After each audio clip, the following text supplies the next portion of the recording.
गुरुर्ब्रह्मा गुरुर्विष्णु गुरुर्देवो महेश्वरा गुरु साक्षात परब्रह्मा तस्मै श्री गुरुवे नमः। तस्मै श्री गुरुवे नमः। तस्मै श्री गुरुवे नमः। बोलो समर्थ सदगुरुदेव संत श्री रामलाल जी सियाग की जय। जय हो। बोलो शिव अवतारी महायोगी बाबा श्री गंगाईनाथ की जय। जय हो। बोलो दशम अवतार कल की अवतार की जय। जय हो। बोलो सनातन धर्म की जय। जय हो। बोलो पलाना धाम की जय। जय हो। बोलो जामसर धाम की जय। जय हो। बोलो काजलवास धाम की जय। जय हो। जय श्री गुरुदेव, जय श्री दादा गुरुदेव, जय महादेव। जय श्री गुरुदेव, जय श्री दादा गुरुदेव, जय श्री नानक, जय गंगैनाथ की जय, जय पल के अवतार की जय।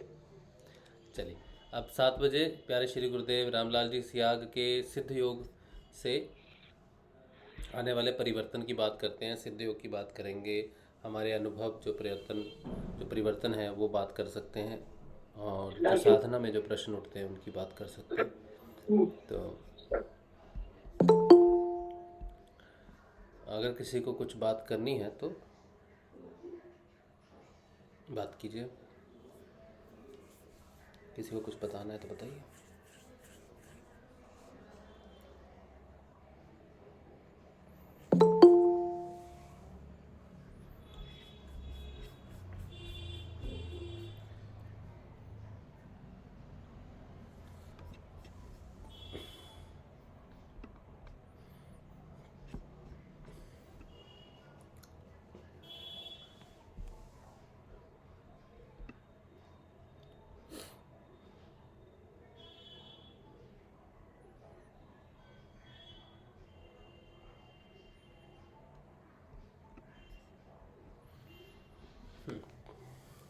चित्त क्या है?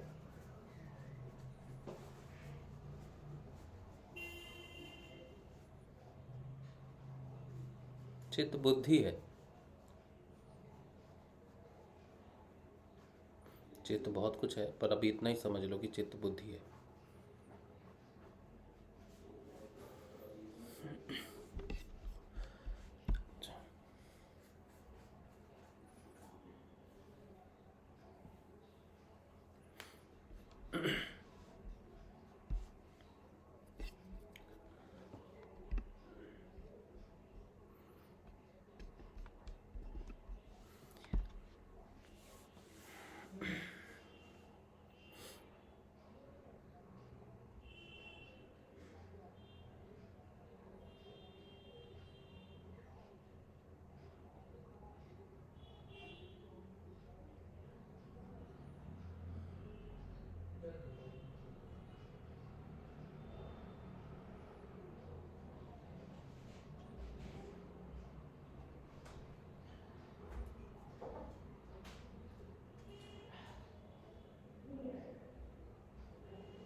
चलिए, किसी को कुछ बात करना है, कुछ प्रश्न है किसी का, कोई बदलाव, कुछ कोई बताना चाहते हैं कुछ तो बताइए, बात कीजिए। सोनी माइक ऑन करो अपना। जय श्री गुरुदेव। जय श्री गुरुदेव।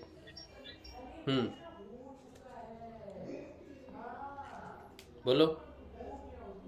चित्त क्या है? चित्त क्या है? हाँ। चित्त है, देखो, जो चित्त है ना, चित्त वैसे तो अगर सृष्टि की रचना से आएंगे समझते हुए चित्त को तो नहीं समझ में आएगा, ठीक है। अगर हम अपनी तरफ से जाएं ऊर्ध्वगमन करके ऊपर चढ़ते हुए, तब समझने की कोशिश करें कि चित्त क्या है, तो सबसे पहले हम ये समझते हैं, समझने का जो सबसे पहला विषय है वो है इंद्रियां। इंद्रियों का अर्थ है आँख, कान, नाक, मुंह, ये सारी इंद्रियां, जिनकी जिनकी वजह से, जिनके कारण हम इस दुनिया को महसूस करते हैं, ठीक है। आँखों की वजह से दुनिया को देखते हैं, कानों से दुनिया को सुनते हैं, और शब्दों से बोलते हैं, और स्मेल करते हैं, टच करते हैं, फील करते हैं। तो ये पंच इंद्रियाँ जो है ये हमें इस संसार का आभास करवाती हैं। अगर हम उससे थोड़ा सूक्ष्म चले जाएं, ठीक है, सबसे सूक्ष्म तो वैसे इंद्रियां नहीं होती, सबसे सूक्ष्म होती हैं इंद्रियों के विषय। जैसे आँखों से देखना, तो सूक्ष्म आँखें सूक्ष्म नहीं है क्योंकि भौतिक हैं, लेकिन देखना सूक्ष्म है। तो सबसे सूक्ष्म होते हैं विषय। विषय के बाद सूक्ष्म होता है ऊर्ध्व गति करते हुए हम जा रहे हैं, ऊपर ऊपर बढ़ रहे हैं। उसके बाद आता है इंद्रियां, इंद्रियों के बाद आता है मन, मन के बाद आती है बुद्धि। ठीक है, ये जो बुद्धि है, इसमें ये बुद्धि एक ऐसा पॉइंट है जहाँ पर हम आत्मज्ञान को धारण करते हैं। बुद्धि बुद्धि कहाँ रहती है पता है आपको? जैसे आत्मा का हृदय में वास होता है, बुद्धि का वास कहाँ होता है? पता नहीं। किसी को पता है?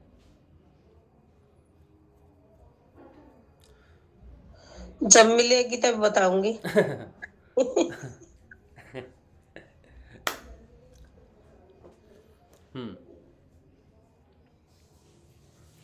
कोई बात करेगा इस पे? चलो छोड़ो। दीपशिका गुरु बहन, आपको प्रश्न नहीं पता? अच्छा, बुद्धि का स्थान कहाँ पर है?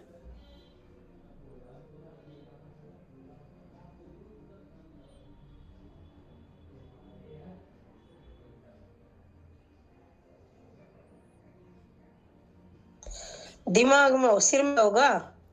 सिर में होगा, ये तो होगा। ये तो तीर चला रहे हो, कहीं भी लग जाए, तीर ही छोड़ना है। ऐसी भाई बात मेरे को तो गुरुदेव ने कह रही जब बताऊंगी, मेरे को मिलेगी तो मैं तुम बता विचारों में। कहाँ? पैरों में? कहाँ? विचार। क्या बोल रही? कहाँ है? विचारों में। क्या हंस रही है ना तू, बोल रही है सोनी, मुझे तो कुछ समझ में नहीं आ रहा। पैरों में बता रही है, पैरों में। ओ उतना नहीं, विचार में। उस दिन मैंने इसका सेशन देखा, इतनी बड़ी बड़ी ज्ञान की बातें कर रही वहां जाके। गुरुदेव बोल रहे हैं? गुरुदेव बोल रहे। और वो लोग, मैं इसका सेशन देख रहा था, बहुत बात कर रही थी, मुझे तो यकीन नहीं हो रहा था ये वही सोनी है जो यहाँ बोलती नहीं कुछ, और वहाँ पे बोल रही है गड़गड़ गड़गड़। और फिर वो गुरु बहन बोली कि आपके ऊपर एक पूरा सेशन करेंगे। मतलब इतना इम्प्रेस कर दिया इसने। कब जा रहे हो फिर? पूरा सेशन कब होगा आपका? गुरुदेव जाने। हैं? गुरुदेव क्यों जाने? तो जाओ जाओ बेटा, सब जगह जाओ, और अच्छे अच्छे इसी तरह से सब जगह जाके बात करो। पूरी दुनिया में जाना है तुमको, बात करनी है, ठीक है? ज़रूर जाओ। और बहुत अच्छी बात है कि कोई हमें आमंत्रण देता है, अपने चैनल पे बुलाता है, अपने प्लेटफॉर्म पे बुलाता है, हमें इतनी इज्जत देता है कोई कि आप आइए, आपसे हम बात करना चाहते हैं। ये इज्जत का विषय है, ये बहुत सम्मान की बात है। मुझे कोई नहीं बुलाता बेटा, मुझे भी उसी गुरु बहन ने बुलाया है एक बार, ठीक है? तो ये बड़ी सम्मान की बात है कि कोई, जैसे हम किसी को अपने घर बुलाते हैं, किसी का आदर सत्कार करते हैं, सम्मान करते हैं, तो ये सम्मान की बात है कि कोई आपको इस लायक समझे कि आप हमसे बात करो, आप हमारे सेशन में आओ, आप ये करो। ये बहुत सम्मान की बात है और बहुत अच्छी बात है, ठीक है? तो ज़रूर जाना चाहिए, और जहाँ भी बुलाए गुरु का कार्य के लिए, गुरुदेव को साक्षी मान के चले जाना चाहिए, ठीक है? चलो, अच्छा, हम किधर थे? हाँ, बुद्धि का वास कहाँ है? क्या कहा? विचारों में। विचारों में बुद्धि चलेगी? अरे बाबा रे, भीतर में कह रही है, भीतर में। भीतर में ना, विचारों में। भीतर में? भीतर में कहाँ? भीतर तो सब भीतर है, पेट है, ये आंतड़ियाँ हैं, ये सब बहुत कुछ है, पैर भी हैं भीतर तो। अच्छा, चलो YouTube पे भी थोड़ा सा चहलकदमी कर लेते हैं, थोड़ा सा। बुद्धि सोच में। बुद्धि सोच में है, और फिर सोच कहाँ है? सोच बुद्धि में। बुद्धि सोच में है, सोच बुद्धि में है, क्या बात है? अच्छा, पूरे शरीर में कहीं ना कहीं तो है ही। ये तो पूछ रहा हूँ कहाँ है, ठीक है? देखो, हठ योग में क्या होता है ना, जब ध्यान करते हैं, गुरु कहता है ध्यान करो, तो वो एक आपको देता है कि ये देखो, ये मेरा अंगुष्ठ है, इस पे ध्यान करो, या एक ज्योति है, इस पे ध्यान करो, तो वो ध्यान करते हैं और उनका ध्यान कहते हैं हाँ लग रहा है भैया ध्यान। फिर गुरु कहता है चलो सूक्ष्म विषय में आते हैं, अब आप अपने मन पे ध्यान केंद्रित करो। अब पता हो मन है कहाँ तो ध्यान केंद्रित करें, ठीक है। तो गुरु बताते हैं कि मन कहाँ है, उस स्थिति में लेके जाते हैं, उसको बताते हैं मन कहाँ है। फिर उससे भी सूक्ष्म ध्यान में लेके जाते हैं, कहते हैं देखो तुमने स्थूल जगत का ध्यान किया बाहर, फिर तुमने उससे सूक्ष्म ध्यान किया मन, फिर अब उससे सूक्ष्म ध्यान किया बुद्धि, फिर उससे सूक्ष्म ध्यान में लेके जाएंगे। उससे सूक्ष्म ध्यान में गुरु को ले जाने की ज़रूरत नहीं होती, अपने आप वहाँ पर एक पहुँच जाती है। एक ऐसी चीज़ है जो साधकों को वहाँ पर दिखती है और फिर वो उसका ध्यान करते हैं आगे बढ़ने के लिए। वो क्या चीज़ है वो भी मैं आपके साथ शेयर करूँगा, लेकिन पहले थोड़ा सा फन हो जाए, थोड़ा सा हंसी मजाक हो जाए, हैं तो अच्छा लगेगा ना। सेशन में थोड़ी सी हंसी बनी रहनी चाहिए। नाथों के बारे में सुना था, हाँ बहुत अच्छी बात है, सुना है तो। अच्छा, बुद्धि का स्थान अहंकार में है। देवेंद्र भाई कह रहे हैं बुद्धि का स्थान अहंकार में है, यानी कि अहंकार खत्म तो बुद्धि खत्म। अहंकार खत्म तो बुद्धि खत्म। फिर उसके बाद विवेक बुद्धि का क्या होगा फिर देवेंद्र भाई? विवेक बुद्धि तो बुद्धि खत्म हो जाएगी तो फिर तो आप संसारिक बुद्धि की बात नहीं कर रहा मैं। बुद्धि मीन्स बस बुद्धि व्यवहार है, बुद्धि आपका इंटेलेक्ट है, बुद्धि चलो और इजी कर देता हूँ, बुद्धि विद्या है, विद्या समझ लो। चलो विद्या जो है ना वो बुद्धि में ही धारण। बुद्धि एक कटोरा है, एक गिलास है, एक बर्तन है, उसमें हमारी भौतिक व्यवहार, भौतिक लर्निंग रहती है उसमें। तो हम उस कटोरे को कहते हैं ये हमारी बुद्धि है। इसके अंदर क्या है भाई? इसमें समाज की लर्निंग है, परंपरा है, मेरी एजुकेशन है, मैं इंजीनियर हूँ, मैं ये हूँ, मैं वो हूँ। ये मेरी बुद्धि के हिसाब मेरा कटोरा उसी तरह से काम करता है जो मैंने इसमें भरा है। फिर अध्यात्म में क्या करते हैं, वो जो भरा होता है उसको निकाल देता है गुरु और कहता है अब इसमें ये भर, अब इसमें ये भर, इसमें भर। तो बुद्धि एक्चुअली एक खाली बर्तन है, उसमें आने वाली चीज़ें जो हैं वो बुद्धि को प्रकाशित करती हैं या फिर अंधकार में रखती हैं। लेकिन बुद्धि ऐसी कौन सी जगह पे है, वो कटोरा है कौन सी जगह पे जहाँ पे उसको भरा जाता है, ये है। क्या गुरु बहन क्या बोली आप, क्या मैसेज दिया? इतना सेशन देखते हैं ना आप लोग, लेकिन आप कोई बात सुनता नहीं मेरी ध्यान से। ये नया बोला इन्होंने, विचारों में इल्यूजन, ये नया बोला। इतना सेशन सुनते हो आप, हैं गुरु बहन? जय गुरुदेव। हाँ ये मैं इनसे बात, हाँ मैं विजय बहन आप बोलो कुछ, क्या बोल रहे हो? अरे मेरा बेटा एक बड़ा अच्छा नॉलेज की बातें बोल रहा है, इतने देर से सुन रहा है, बुद्धि कहाँ बुद्धि कहाँ। हाँ कहाँ है? तो थोड़ा सा आप इसका सुन लीजिए। हाँ। बेचारा पहली बार अभी सेशन में 2 मिनट के लिए अटेंड हो सकता बिल्कुल है। बिल्कुल बिल्कुल बात कीजिए, उसी का सेशन है। जय गुरुदेव। जय गुरुदेव। जय गुरुदेव बेटा। जय राधा गुरुदेव। जय श्री राम। ये गलत भी हो सकता है पर मुझे लगता है ये राइट है दैट आपका जो नॉलेज जो है आपके पूरे बॉडी में होता है, क्योंकि आपके पास जो नर्वस सिस्टम है वो आपके पूरे बॉडी में ये क्या बोलते हैं, जो नर्वस सिस्टम होता है आपको वो पेन फील करवाता है ना, और वो आपके पूरे बॉडी में स्प्रेड है। और आपका जो नर्वस सिस्टम है वो लिंक्ड है आपके ब्रेन के अंदर से। तो मतलब आपके पूरे बॉडी के पास कोई साइन ऑफ इंटेलिजेंस है दैट अगर आपको पेन हुआ या आपने कुछ हिट किया तो मतलब आपको पेन होगा, क्योंकि वो नर्वस सिस्टम का काम है। Thank you. वर्क कहाँ करता है? वो आपकी पूरी बॉडी में वर्क करता है और वो आपके ब्रेन से कनेक्टेड है। और तो बेसिकली क्या कनेक्ट है ब्रेन से? मन ना बुद्धि? नहीं, system. Nervous nervous system system. और आपका जो आईज है आपके ब्रेन से कनेक्टेड है। तो अगर आपका आईज डिटेक्ट किया दैट आप कुछ पेनफुल काम कर रही है कुछ भी, तो आपको वो फीलिंग्स देगा, राइट? तो हाँ, उतना ही मैं बोलना चाहता था। Thank you. अच्छा। ये गलत भी हो सकता है पर आपका नाम अभिज्ञान है? हाँ, अभिज्ञान। मेरा नाम है। अभिज्ञान, मुझे याद।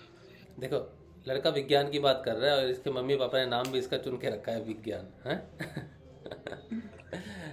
बहुत बढ़िया बेटा। आप जो बोल रहे हो ना ये है तो वैसे विज्ञान की ही बात कर रहे हो, और ये बहुत अच्छी बात आपने की कि हमारे बॉडी में जैसे फिंगर पे कोई चोट लगती है तो हमें जो सेंसरी सिस्टम है वो हमारी ब्रेन की वजह से महसूस होता है। जब कोई पैरालाइज्ड हो जाता है तो वो अपने बॉडी को महसूस नहीं कर पाता क्योंकि सेंसरी सिस्टम उसका चला जाता है।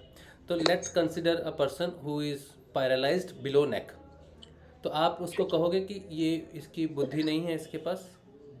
नहीं, मैं बोलूँगी दैट उसके वो पार्ट ऑफ बॉडी में अगर आप कैसा बोल रहे हैं पैरालाइज्ड या उसके पास वो लिम्ब ही नहीं है। देखो बुद्धि, जैसे हमने डिस्कस किया ना, बुद्धि क्या है कि एक कटोरे की तरह है जिसमें हम अपनी एजुकेशन भरते हैं। आप संगीत सीख रहे हो ना, है ना, तो संगीत आप में भर गया है पूरा, ठीक है, संगीत को आपने सीख लिया। अगर आप गिटार सीखते हो, ठीक है, तो आप जानते हो कि मैं गिटार जानता हूँ, ठीक है, नॉलेज आपको आ गई है। लेकिन समहाउ अगर कोई बंदा, दूसरा बंदा है, वो जानता है गिटार, लेकिन somehow he is not able to अपने हाथों को वो हिला नहीं सकता, कुछ नहीं कर सकता, क्या वो गिटार भूल जाएगा? क्योंकि सेंसरी सिस्टम यहाँ पे कहीं तो स्टोरेज हो रही है उसकी। हम सीखते हैं, मैंने टच किया इस कंप्यूटर को, ये सॉफ्ट है, कैसा है, ये मेरी सेंसरी सिस्टम ने मुझे दे दिया, बट वो इन्फॉर्मेशन स्टोर कहाँ हुई जाके? तो बुद्धि क्या करती है, सारी सिस्टम को स्टोर करती है। तो अगर ये बात होगी तो नहीं, आप भूलेंगे नहीं कैसे खेलते हैं, but due to unable lack of practice तो क्या हो जाता है दैट आप धीरे धीरे भूलने लगते हैं क्योंकि आप प्रैक्टिस कर ही नहीं रहे। और ये आपके नर्वस सिस्टम के साथ कुछ नहीं लिंक्ड है क्योंकि नर्वस सिस्टम बस आपको पेन देता है समटाइम्स। और तब क्या होता है दैट अगर नर्वस सिस्टम आपको पेन देता है तो मतलब उसके पास और कुछ काम ही तो नहीं है ना। तो बस इसके अंदर अगर आपका हाथ वगैरह कट ऑफ हो गया तो आई गेस आप बोल सकते हैं दैट वो आपका नर्वस सिस्टम वो लिम्ब में अभी हो गया उसका काम, बता दिया दैट बहुत ज्यादा पेन हो रहा है ना। बट धीरे धीरे बिकॉज हाँ सो धीरे धीरे बिकॉज ऑफ द क्या मैं बोलूँ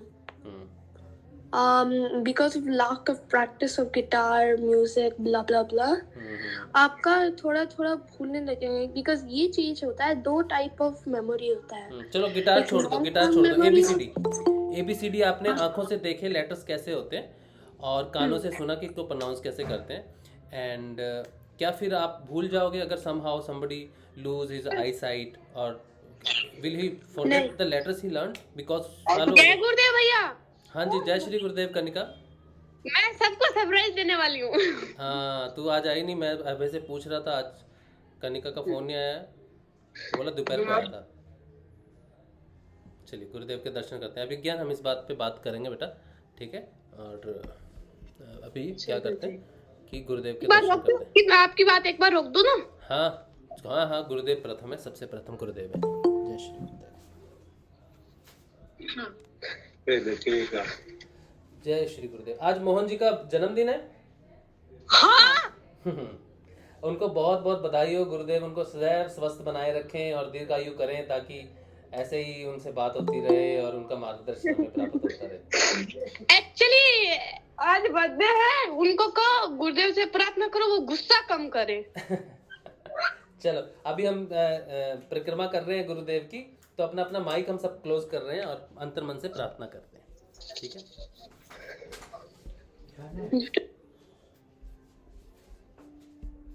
हाँ करो।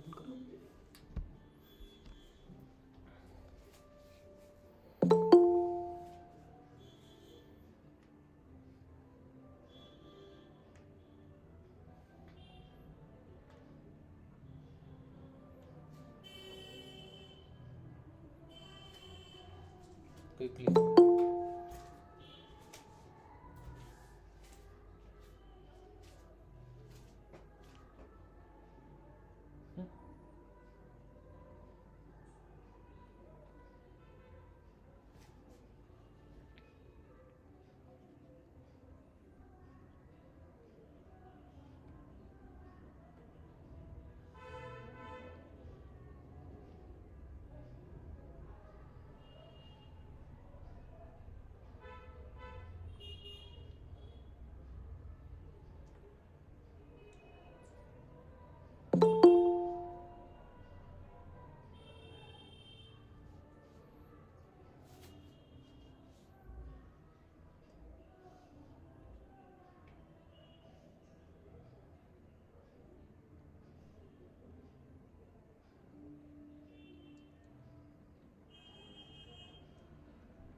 लो यस दादा गुरुदेव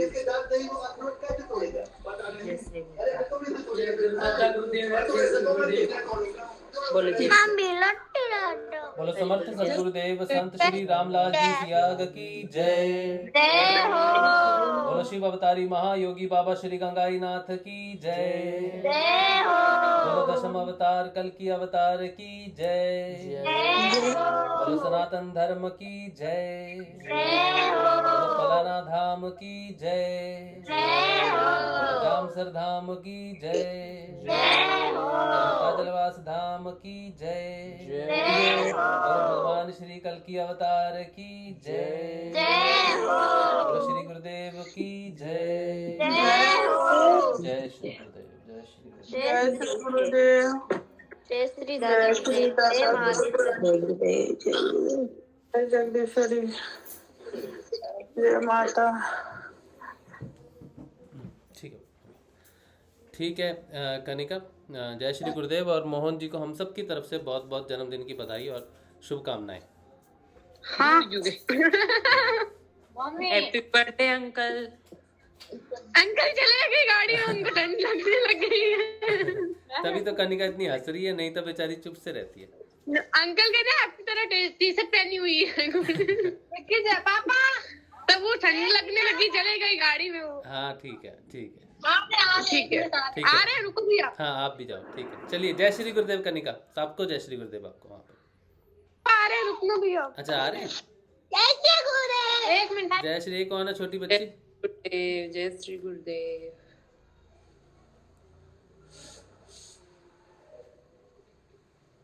आगे जय श्री गुरुदेव। कहाँ है मोहन जी?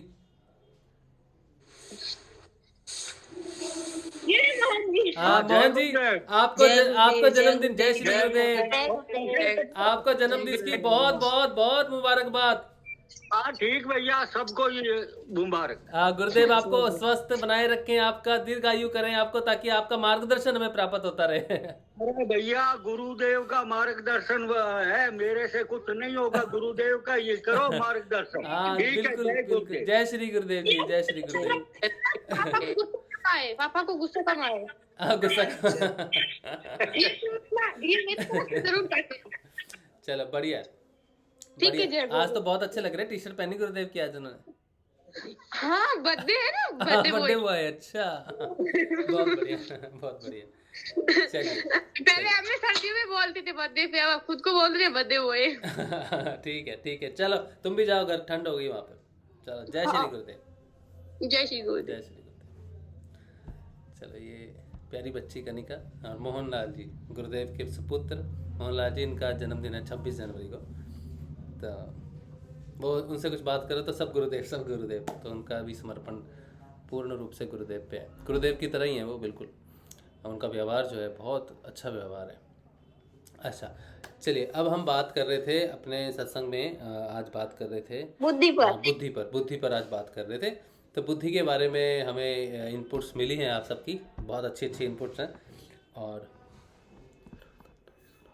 माया जगत में है बुद्धि का निवास, उमेश कुमार कह रहे हैं माया जगत में है। अच्छा, एड़ी में अमर कला गुरु कह रही हैं कि एड़ी में है। अच्छा अच्छा, क्या कहें और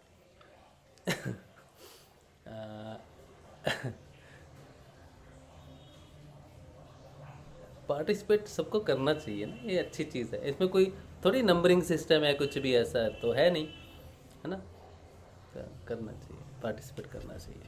अच्छा, एक गुरु बहन ने और कुछ लिखा है, एवरीथिंग कह रहे हैं अनकॉन्शियस माइंड है क्या? बुद्धि अगर अनकॉन्शियस माइंड है तो हाउ यू सर्वाइविंग? अच्छा, एक गुरु बहन बोल रही है बुद्धि का स्थान शरीर में मस्तिष्क में होता है, शरीर में मस्तिष्क में होता है और वैसे व्यवहार में होता है। अच्छा, जय गुरुदेव भैया। हाँ, ये आया मेरा बड़ा भाई और ये अभी कुछ ज्ञान झाड़ेगा और ज्ञान की बात कुछ बताएगा हम सबको। चल बल बता भाई। भैया, मैंने गरुड़ पुराण में पढ़ा था कि लिंग शरीर में होते हैं 4 चीजें, मन, चित्त, बुद्धि और अहंकार। तो अब इसको डिकोड करना आपका काम है, बस ये पढ़ा है मुझे। ये क्या बात बनी भाई, ये क्या बात बनी? कौन सी 4 चीजें? मन, चित्त, बुद्धि और अहंकार, ये लिंग शरीर के साथ जाती है, मन, उसमें रहती है। हाँ। और लिंग शरीर अंगुष्ठ मात्र होता है, हाँ, और हृदय में निवास होता है उसका। अरे भाई कहाँ पढ़ा ये तूने? गरुड़ पुराण। गरुड़ पुराण में पढ़ा। पुराण तो सत्य है, बिल्कुल सत्य बात है, पुराण सत्य है। हाँ जी, जय श्री गुरुदेव। जय श्री गुरुदेव। मैं प्रेम बोल रहा हूँ। हाँ जी बोलिए। प्रेम, उदय सुमन। हाँ। अच्छा हाँ प्रेम जी उदय बोलिए सुमन। बोलिए बोलिए। चित्त में तो नहीं होता है बुद्धि का? नहीं होता है, ये तो आप मुझसे पूछ रहे हो। चित्त में तो नहीं होता है। आपको पूरे कॉन्फिडेंस से बताना है कि आपकी बुद्धि कहाँ पर है। अमर कला बहन ने तो बोल दिया कि एड़ी में है, उन्होंने सच स्वीकार कर लिया इस चीज को। हाँ? थर्ड आई वो तो नहीं हो। हाँ देखो ये उल्टा तीर, ये तीर चला रहे हैं। इसमें तो नहीं है, इसमें तो नहीं है, इसमें तो नहीं है। थर्ड आई में है। जिसकी थर्ड आई नहीं ओपन हो तो फिर बुद्धिहीन है सारी उम्र। ये कहाँ से बोले? हैं? थर्ड दिखेगा ही। हाँ लेकिन थर्ड आई में अगर है तो फिर जिनकी थर्ड आई ओपन ही नहीं हुई बेचारे, वो तो फिर जगत में कैसे चल रही है, उनका काम कैसे चल रहा था? वो सिस्टम आप जानो। वो सिस्टम आप जानो। चलिए आप नहीं तैयार जाएगा तो आपके पास आ गए। नहीं जहाँ मैं तक जानकारी है तो वो थर्ड आई में होना चाहिए। थर्ड आई में होना चाहिए। अच्छा चलो ठीक है, चलिए बात करते हैं। जय गुरुदेव। हाँ हाँ विजय जब तक लोगों को समझ में ना आए बुद्धि के बारे में, तब तक बुद्धि को पैर में ही रहने दिया जाए। हाँ कुचलते रहेंगे उसको पैर के नीचे, हैं? चलिए बहुत अच्छी बात है। जो बात सबने की है ये थोड़ी सी हंसी मजाक की बात है। यहाँ ऐसी बात नहीं है कि मैं अपना कोई ज्ञान झाड़ के कोई विजयी पाना चाहता हूँ, क्योंकि ये उपनिषदों का ज्ञान है, ये किसी व्यक्ति विशेष का नहीं है।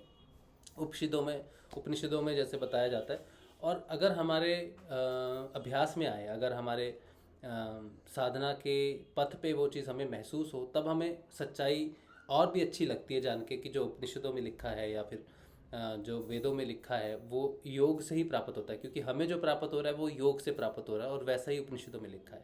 जब व्यक्ति कहते हैं कि आपको सब कुछ अंदर से प्राप्त होगा, बाहर से कुछ प्राप्त नहीं होगा, ये बहुत सही बात है। ये समंदर जैसी बात है कि समंदर में जब आप शुरुआत करते हो, अंदर जाते हो, तो समंदर आपको बाहर धकेलता है। समंदर की लहरें आपको अंदर आने नहीं देती। तो जो व्यक्ति समंदर की लहरों को क्रॉस करके अंदर पहुंच जाता है, फिर समंदर उसके सामने ओपन हो जाता है पूरा, फिर उसे समेटता है, अपनी तरफ बुलाता है, और फिर कहता है कि जहाँ जाना है जाओ। इसी तरह से ज्ञान भी एक समंदर है। शुरुआती तौर पे जब ज्ञान प्रकट होता है तो किताबों से नहीं होता, अंतर मन से, से प्राप्त होता है। और उस समय साधक के सामने थोड़े से चैलेंजेस होते हैं। वो जब शुरुआती आत्मज्ञान प्राप्त होना शुरू होता है उसको, तो वो समंदर की तरह अंदर से भी कुछ चीज़ें हैं जो ब्लॉकेज होती है, जिसकी वजह से सबको वो चीज़ प्राप्त नहीं होती, सिर्फ योगी को ही प्राप्त होती है। योगी जब उस पोजीशन को पार कर लेता है और अंतर्मन में कह रहा हूँ बार बार, अंतर जगत में चला जाता है, तब वहाँ पर वो सब ओपन अप हो जाता है। तो अब वो सारी सृष्टि उसके लिए ओपन हो जाती है, उसको ज्ञान देने के लिए। शुरुआती साधक खुद स्वयं प्राप्त करता है जब वो द्विज बनता है, तो किसी हद तक शुरुआती बेसिक ज्ञान उसको प्राप्त होता है। उसके बाद एक बार वो अंदर चला जाए और अपने आप को साबित कर दे कि हाँ वो अब शुद्ध विचार है, शुद्ध बुद्धि है, इसलिए उसको भी दर्शन होने चाहिए, उसको ज्ञान प्राप्त होने। जो फिर जितने बाहर वेद हैं, उपन्यास हैं, वो सारे उसका अहोभाग करते हैं, उसको स्वागत करते हैं, और उसके जीवन में एक एक करके प्रवेश करते हैं। आगे का जो ज्ञान प्राप्त होता है वो कठिन ज्ञान होता है, वो थोड़ा सा गुण विषय का ज्ञान होता है, वो कुछ शाब्दिक, कुछ वेदांती ज्ञान होता है, जो उसको वेदांत देते हैं। उसके अंदर ही वो समंदर में ही है, लेकिन उसको उस समंदर के बारे में बताने के लिए वेद स्वयं प्रकट होते हैं। इसीलिए ब्रह्मा जी को, विष्णु जी को, महेश जी को वेद बहुत प्रिय हैं, क्योंकि एक ज्ञानी को ज्ञान करवाने के लिए वो सारे स्वयं प्रस्तुत होते हैं उसके सामने। तो अगर कोई आपको कहे कि आपको बाहर से ज्ञान नहीं मिलेगा या फिर आपको किताबें नहीं पढ़नी चाहिए, तो आप समझ लो कि समंदर की जो लहरें हैं ना उसके बाहर की बात हो रही है। लेकिन जो समंदर की लहरों को पार करके अंदर पहुंच जाएगा वही इस बात को समझ पाएगा कि वेदांतों को नमस्कार करना चाहिए, उनको उनको उनको देवता स्वरूप ही समझना चाहिए। वेदांत कोई किताब नहीं है, कोई पुस्तक नहीं है, बल्कि वो स्वयं श्री हरि हैं, स्वयं वो भगवान हैं और उसके रूप में हैं वहाँ पर, और वो प्रस्तुत होते हैं आपके सामने। फिर आपको ज्ञान सब जगह से प्राप्त होना शुरू हो जाता है, अंतर्निहित में फूटित होता रहता है। बाहर से शाब्दिक ज्ञान आप ग्रहण करते हो, लेकिन उसका रस आपको अंतर प्राप्त होता है। ये ज्ञान धारणा है। अब ये जो ज्ञान धारणा जब होती है तो हमारे शरीर से नहीं होती। दैट मीन्स कि जो अभिज्ञान कह रहे थे ना कि सेंसरी सिस्टम से हम धारण करते हैं, तो ये सेंसरी सिस्टम आउटर स्टेज पे ही रह जाता है बेटा, ठीक है। इसको हम कह सकते हैं कि ये मन है जो हमें हमारे एक रोम रोम में बसा रहता है, एक इन्फॉर्मेशन सिस्टम है हमारा, ठीक है, इन्फॉर्मेशन स्टोरेज। बिकॉज हर सेल में सिर्फ इस जीवन की नहीं बल्कि हमारे हजारों, हमने जितने भी जीवन लिए हैं और इस ब्रह्मांड में जितना भी चराचर में हमने अभी तक पाया है उसकी इन्फॉर्मेशन रहती है। तो जैसे जैसे हम ज्ञान धारण करते रहते हैं, इन्फॉर्मेशन इन द सेल, प्रत्येक बॉडी में जो हमारा सेल है ईच सिस्टम में, उसमें एडिशन होता रहता है। तो एक योगी का जो सेल सिस्टम है उसमें ज़्यादा इन्फॉर्मेशन रहेगी क्योंकि उसको ब्रह्मांड का ज्ञान है, और एक नॉर्मल इंसान जो अभी तक जर्नी करके आया है उसके सेल सिस्टम में उतनी ही इन्फॉर्मेशन रहेगी जितनी उसने ट्रैवल करके आया है। तो बुद्धि सेंसरी सिस्टम से कहीं आगे है। जो करण ने भी बात बताई कि जो गरुड़ पुराण में उन्होंने पढ़ा कि एक अंगुष्ठ लिंग शरीर है और उस लिंग शरीर में मन, बुद्धि, अहंकार और कुछ इन्होंने बोला था वो रहता है, चित्त रहता है उसमें। तो ये अंगुष्ठ शरीर सबसे पहले तो जानना ज़रूरी है कि अंगुष्ठ शरीर है क्या, और ये इसका ध्यान किया जाता है जब योगी, जब गुरु जो हठ योगी होते हैं, गुरु जब उनको दीक्षा देते हैं तो वो धीरे धीरे, जैसे हमने कहा कि सूक्ष्म चलते हैं, तो वो पहले आपको बाहर की चीज़ों से, जो इंद्रियों से ग्रहण होता है उसका ध्यान करवाते हैं, फिर मन की धारणा से जो होती है फिर उसका ध्यान करवाएंगे, फिर आपको बुद्धि का ध्यान करवाएंगे, और फिर बुद्धि के बाद वो आपको वो उस अंगुष्ठ स्थान पे ले जाएंगे जिसकी बात इन्होंने गरुड़ पुराण में पढ़ी है। लेकिन ये जो स्थान है, जो अंगुष्ठ स्थान, जिसे अंगुष्ठ शरीर जिसे बोला जाता है, या जिसे प्रकाश शरीर आप कह सकते हो इसको, या फिर आत्म स्वरूप ज्योति, ज्ञान ज्योति आप इसको कह लो। सबसे अच्छा है कि आप उसको ज्ञान ज्योति कह लो। ज्ञान ज्योति में जो है ये सारी चीज़ें, वो सारी चीज़ों से दूर होता है, वो चित्त को देख सकता है जो ज्ञान ज्योति के दर्शन करता है, फिर उसके लिए सारी चीज़ें साइड हो जाती है। मतलब ज्ञान ज्योति एक ऐसा दर्शन है कि आप उस ज्योति के माध्यम से चित्त को देख सकते हो, अहंकार को देख सकते हो, अविद्या को देख सकते हो, बुद्धि को देख सकते हो, मन को देख सकते हो, इंद्रिया, सूक्ष्म इंद्रिया, अपनी आध्यात्मिक यात्रा, आप सारी चीज़ों को देख सकते हो। तो धीरे धीरे आप पहुंचते हो। इसीलिए आपको ये पता होना चाहिए कि आत्मा कहाँ निवास करती है, क्योंकि जो ग्रहण करता है, जो दृष्टा है, जो सब कुछ करता है, वो आपका हृदय आत्मा है, और आत्मा का निवास होता है हृदय में। तो जो कुछ भी ग्रहण किया जा रहा है वो बुद्धि जो है, क्योंकि बुद्धि से संपर्क होता है आत्मा का, क्योंकि जो आत्मज्ञान होता है वो, अभी मैं आपसे अगर बात करूं या कोई ज्ञानी व्यक्ति आपसे बात करे, योगी आपसे बात करे, तो वो कैसे बात करेगा? बुद्धि से ही तो आपको कॉरेस्पॉन्डेंस होगा ना, समझाने की कोशिश करेंगे। तो बुद्धि कहाँ से, अगर वो आत्मज्ञानी है तो भी तो उसकी बुद्धि से उसका आत्मज्ञान प्रकट होगा ना, कि ये बातें करता है, या इसने कुछ लिख लिया है, या इसने कुछ दर्शन किए, तो वो बुद्धि के बल से ही आपके साथ संपर्क करता है। चाहे वो बौद्धिक ज्ञान हो, जगत का ज्ञान हो, संसारिक ज्ञान हो, या फिर आत्मिक ज्ञान हो, तो वो कॉरेस्पॉन्डेंस सिर्फ बुद्धि के माध्यम से करता है। हृदय एक ऐसी चीज़ है जो सिर्फ ये धड़क रहा है, ये हृदय एक जगह है जिसे हृदय नाम दिया गया है, लेकिन हृदय के अंदर में एक संपूर्ण जगत विराजमान है। पूरा ब्रह्मांड जो है आपके हृदय में विराजमान है। हृदय बड़ा ही पवित्र है, और हृदय ही एक ऐसी कुंजी है जिसको खोलने से परम ज्ञान की प्राप्ति होती है, या आत्मज्ञान की प्राप्ति होती है। इसकी ग्रंथियाँ ही हैं जो रोक के रखती हैं। तो हृदय में जब आत्मा का निवास रहता है तो हृदय में ही बुद्धि का निवास भी रहता है। हम कहते हैं बड़ा इंटेलिजेंट है भाई, दिमाग बहुत चलता है, ठीक है। तो ये व्यवहार है हमारा। यहाँ से हम सेंट्रल नर्वस सिस्टम से जो भी लर्निंग हम करते हैं उसको व्यवहार रूप में प्रस्तुत करते हैं, लेकिन बुद्धि यहाँ नहीं है, ठीक है। बुद्धि कटोरा नामक चीज़ है जिसमें चीज़ें भरी जाती हैं या खाली की जाती हैं। आध्यात्मिक ज्ञान जब प्राप्त होता है तो भौतिक ज्ञान हटा दिया जाता है, उसमें बुद्धि को जैसे बोलते हैं ये प्रज्ञावती हो गई, बलवती होगी, मेधावती होगी, विवेकवती हो गई। तो उस कटोरे में जो भरेंगे उस नाम से उसको प्रकाशित किया जाएगा। और जो वो चीज़ अर्जन की जाती है, या तो वो शरीर, पंच इंद्रियाँ और मन से ग्रहण की जाए, अहंकार से, अविद्या से ग्रहण की जाए, या फिर वो आत्मिक ज्ञान से ग्रहण की जाए। लेकिन बुद्धि अपने आप में सिर्फ एक कटोरे की तरह है, जिसमें सिर्फ स्टोरेज रहता है हमारी लर्निंग्स का, हमारी यात्राओं का। और जो हृदय की ग्रंथि है, क्यों हृदय में रहती है, ये बुद्धि का निवास क्यों हृदय में रहता है? क्योंकि बुद्धि दो चीज़ों को धारण करती है। पहला सांसारिक ज्ञान होता है, जितना भी हम लर्निंग करते हैं जन्म के बाद, परंपराओं में सीखते हैं, एजुकेशन सिस्टम है, या जो कुछ भी है, 5 सेंसरी सिस्टम से, इंद्रियों से हम सीखते हैं, इन सारी चीज़ों को अविद्या कहते हैं। है तो ये नॉलेज सिस्टम, एक डॉक्टर है, एक साइंटिस्ट है, या फिर एक आर्टिस्ट है, कोई कुछ भी हो सकता है। तो ये लर्निंग सिस्टम है जो हम बाहर से सीखते हैं। इसको अध्यात्म में अविद्या का नाम दिया जाता है। तो अविद्या का स्थान होता है हृदय। ये अविद्या जो है ये एक ग्रंथि है, ठीक है। अविद्या एक ग्रंथि है, और जो अहंकार है, अहंकार का जड़ भी, मूल जड़ अविद्या ही है। अगर किसी को विद्या की जगह विद्या प्राप्त हो जाए तो अहंकार तो वैसे ही खत्म हो जाएगा। यानी कि मूल जड़ जो है वो अविद्या है, एक ग्रंथि की तरह हृदय में होती है। जब ये ग्रंथि, जब हम ध्यान करते करते अंतर्मुखी होते हैं, तो हमें जब अपने ज्योति में प्रकाश के दर्शन होते हैं, जिसे कैंडल की तरह लाइट का, उसे आत्म स्वरूप भी कहते हैं, क्योंकि ज्ञान ही आत्मा है, ऐसा माना जाता है। इसलिए वो जो ज्योति दर्शन होते हैं, जो एक दिए की लाइट की तरह दिखता है आपको, स्थिर होता है बिल्कुल, ना वो हिलता है, ना जुलता है, ना बढ़ता है, ना कम होता है। जब उसके दर्शन होने शुरू हो जाते हैं, समझो कि आप में आत्मदृष्टा भाव प्रकट हो गया है, और अब आपका ध्यान जो है वो विद्या से, अब आपको विद्या का धारणा होगी, और अविद्या का रिप्लेसमेंट होना शुरू हो जाता है। बुद्धि में अविद्या की जगह बुद्धि भरनी शुरू हो जाती है। यानी कि जो आपका अहंकार संसार से जुड़ा हुआ होता है कि मैं एक पिता हूँ, माता हूँ, ये हूँ, वो हूँ, जो भी हूँ, बहुत बड़ा हूँ, बहुत छोटा हूँ, जो अपने प्रति, शरीर के प्रति जो मिथ्या अहंकार अविद्या के कारण जमा होता है, विद्या प्रकट होने से वो अहंकार वो निकलना शुरू हो जाता है। जैसे जैसे विद्या निकलती रहती है, विद्या की धारणा होती रहती है, वो आत्मज्ञान साधक को होता रहता है। तो इन सारी चीज़ों की जो जड़ है वो हमारे हृदय की ग्रंथि ही है। इसीलिए सबसे ज़्यादा मुश्किल जो होता है वो हृदय की साधना होती है, और इसको बहुत धीरे धीरे इन ग्रंथियों को खोला जाता है।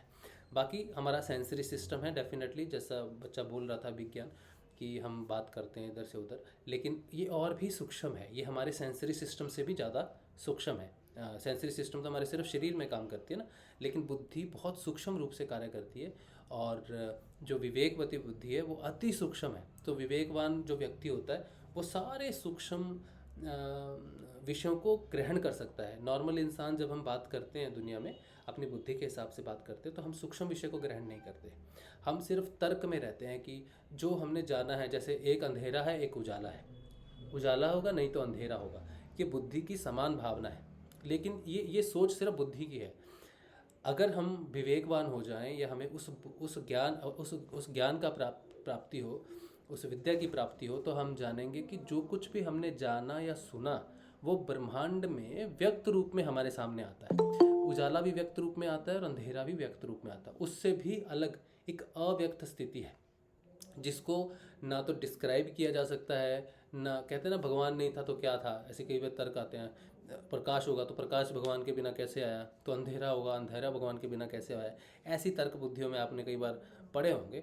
लेकिन जो विवेकवान पुरुष होता है, जिसको विद्या की धारणा हो जाए, वो ये जानता है कि कुछ भी पंच इंद्रियों से या इस भौतिक शरीर से महसूस किए जाने वाली कोई भी चीज़, हम ब्रह्मांड तक तो जा सकते हैं, लेकिन ब्रह्मांड के बाहर जो ज्ञान की प्राप्ति है, विद्या की प्राप्ति है, उसे हम शाब्दिक रूप में प्रस्तुत नहीं कर सकते, क्योंकि हम किसी को क्या कहेंगे, वो तो या तो प्रकाश को जानता है या फिर अंधकार को जानता है। इसके अलावा तीसरा शब्द कुछ भी लिखने के लिए, बोलने के लिए, समझाने के लिए है नहीं।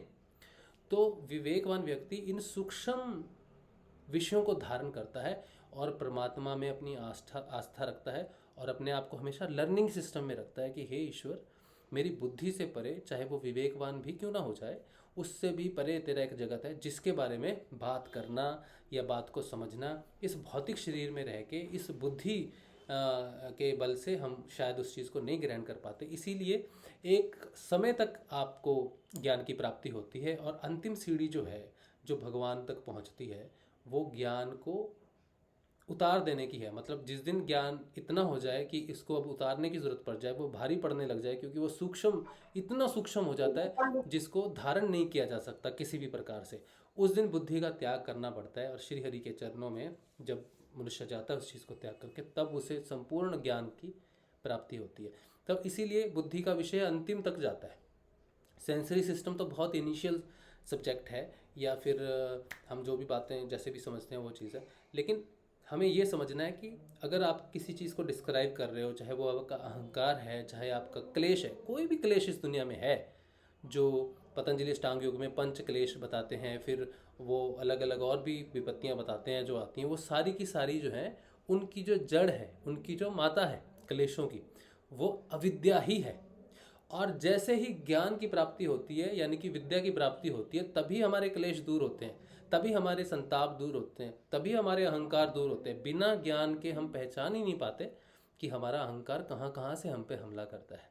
इसीलिए जो विवेकवान होता है वो धीरे धीरे शांत होना शुरू होता है, वो सुनने में ज़्यादा रखता है, बोलने में कम हो जाता है, और वो मौन में प्रस्तुत होता है। फिर वो धीरे धीरे और भी गहरा चला जाता है, तो वो ध्यान और समाधि की अंतर्दृष्टि में चला जाता है, अंतर यात्रा में चला जाता है।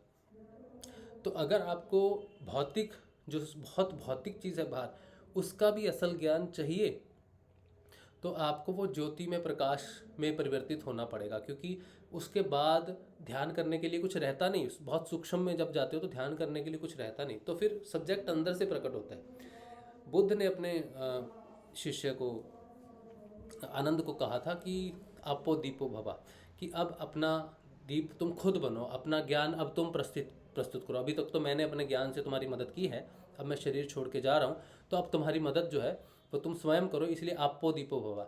तो जो ज्ञान है, जो ज्योति है ज्ञान की, वो आपके अंदर है। और जब सूक्ष्म ध्यान होता रहेगा आपका, और एक दिन इतना गहरा ध्यान हो जाएगा, गहरा मतलब वो होगा तो ओपनिंग ध्यान होगा, लेकिन आपको उस ज्योति रूपी ज्ञान रूपी ज्योति के दर्शन हो जाएंगे। इसी को बुद्ध ने ज्ञान कहा है। यहीं से आत्म साक्षात्कार शुरू होता है, इसी से दृष्टा भाव प्रकट होता है, यही सारी चीज़ों को देख सकता है, उसे आत्म स्वरूप भी कहते हैं। ठीक है, लेकिन वो ज्योति होनी चाहिए, वही प्रकाश, आत्मा का प्रकाश माना जाता है। लेकिन वो आत्मा नहीं है, क्योंकि आत्मा को देखने वाला कोई है नहीं, आत्मा स्वयं दृष्टा है। ठीक है, उसकी अनुभूति होती है आपको कि मैं आत्म अनुभूति में हूँ, इसलिए आत्म अनुभूति बोलते हैं। आत्मदर्शन जिसको बोलते हैं, वो ज्ञान को बोलते हैं। उसी से पता चलता है कि मैं अपनी आत्मा को या आत्मज्ञान को प्राप्त कर रहा हूँ, इसीलिए ये सूक्ष्म है। अब आप बात कर रहे थे, हमारे जो सब्जेक्ट शुरू हुआ था, वो हुआ था शुरू कहाँ से, चित्त क्या है। तो अगर हम ऊपर से इस चीज़ को समझते आएंगे तो हमें नहीं समझ में आएगा, क्योंकि हमने नीचे से समझने की कोशिश करनी है कि हम कैसे ऊपर चढ़ें। क्योंकि ऊपर की दशा तो हमें तब पता चलेगी जब हम ऊपर की, हमें नीचे की सारी स्टेप्स की जानकारी हो। इसीलिए चित्त जो है वो बहुत दूर का विषय है। चित्त महातत्व है। जब इस सृष्टि में रचना हुई, इस ब्रह्मांड की रचना हुई, तो सबसे पहले महा एलिमेंट जिसे कहते हैं, महातत्व कहते हैं इसको, महातत्व की रचना हुई, उसे चित्त कहते हैं। क्योंकि चित्त जो है उसमें प्रकृति का सबसे पहले तीनों गुण रहते हैं, सत्व रजस तमस। इस ब्रह्मांड की रचना इन तीनों गुणों से हुई है। प्रकृति की, ब्रह्मांड की जितनी भी रचना आपके सामने है व्यक्त रूप में, वो प्रकृति है, और प्रकृति 3 गुणों से है। ठीक है, और वही 3 गुण जब पहली बार प्रस्तुत होते हैं, उन्हें ही महाचित्त जिसे कहते हैं, महाचित्त। और जब हम वापिस जाते हैं, इस महाचित्त का निर्माण होता है जब सृष्टि की रचना होती है, पहला महातत्व। और जब हम वापिस जाते हैं तो इस शरीर में रह के जब मोक्ष की प्राप्ति की बात होती है, तो इस महाचित्त की मृत्यु होती है। यानी कि इस ब्रह्मांड से रचित इस चित्त से हम बाहर चले जाते हैं, आत्म रूप। क्योंकि आत्म जो है, आत्म तत्व जो है, वो महाचित्त से ऊपर का तत्व है। तो जब हम उस ज्ञान ज्योति से अपनी साधना शुरू करते करते करते करते पूर्ण रूप से आत्म स्थिति में हो जाते हैं, तो महाचित्त सृष्टि की क्रिएशन जिससे हुई है, जिस तत्व से हुई, उससे ऊपर पहुंचते हैं। उसको देखते देखते, उसको डिस्कार्ड करते करते, ये मैं नहीं हूँ, ये मैं नहीं हूँ, मैं नहीं हूँ, मैं नहीं हूँ, मैं नहीं हूँ, आत्म रूप में स्थित हो जाते हैं। उस दिन, जिस दिन इससे पार हो जाते हैं, उस दिन इसकी मृत्यु हो जाती है। चित्त की, ब्रह्मांड की सृष्टि की साधक के लिए मृत्यु हो जाती है, वो बेकार हो जाता है। मतलब हाँ, मैं तो फंसा हुआ था। इसी मृत्यु को, चित्त की इसी मृत्यु को महामृत्यु कहते हैं। जब हमने महामृत्युंजय मंत्र के बारे में बात की थी पहले, कि महामृत्यु, मृत्यु से पहले एक मृत्यु हो जाए, एक तो मृत्यु होती है जिसे शरीर की मृत्यु कहते हैं, एक मृत्यु जो चित्त की मृत्यु होती है जिसके कारण बार बार शरीर धारण करना पड़ता है। तो योगी मृत्यु से पहले महामृत्यु को प्राप्त होता है, ठीक है। फिर उसे मृत्यु का कोई गम नहीं रहता, क्योंकि वो जानता है कि अब ये मृत्यु नहीं है। उसको साक्षात्कार करता है जागृत अवस्था में और सृष्टि से बाहर निकलता है। इसीलिए योगी की पहले महामृत्यु होती है, ठीक है। चित्त उसके लिए पहले नष्ट होता है, फिर उसका शरीर नष्ट होता है बाद में, जो चित्त से ही बना हुआ है। इसीलिए वो शरीर की उसके लिए महत्ता नहीं रहती, इसीलिए उसको त्यागते समय कोई शोक नहीं रहता। इसीलिए वो शरीर को त्यागने में, वो समाधि में जाने को, आत्मज्ञान जैसे ही प्राप्त होता है, जिस दिन उसको आत्मज्ञान प्राप्त होता है वो जान जाता है कि मैं ऊपर हूँ, मैं क्यों फंसा हुआ हूँ इसमें। और वो बहुत जल्दी पूर्ण आत्मज्ञान होते ही योगी अपना शरीर छोड़ देते हैं। 21 दिन के अंदर, जैसा आपने सुना होगा कि किसी को आत्मज्ञान प्राप्त हो जाए, फुल इनलाइटनमेंट प्राप्त हो जाए, तो 21 दिन के बाद वो शरीर छोड़ जाता है। लेकिन कुछ ऐसे संत हुए हैं, महान संत हुए हैं, जिन्होंने अपने आप को इस जगत की भलाई के लिए रोक के रखा है, वो कल्याण के लिए रोक के रखा है। जैसे बुद्ध को आत्मज्ञान होने के बाद भी 40 वर्षों तक उन्होंने इस दुनिया के लिए बहुत काम किया। रामकृष्ण परमहंस जो महाज्ञानी थे, उन्होंने भी अपने शरीर को पकड़ के रखा और काफ़ी समय के बाद उन्होंने शरीर छोड़ा। विवेकानंद ने भी अपना शरीर कुछ हद तक पकड़ के रखा, लेकिन 39 ईयर्स में उन्होंने छोड़ दिया शरीर।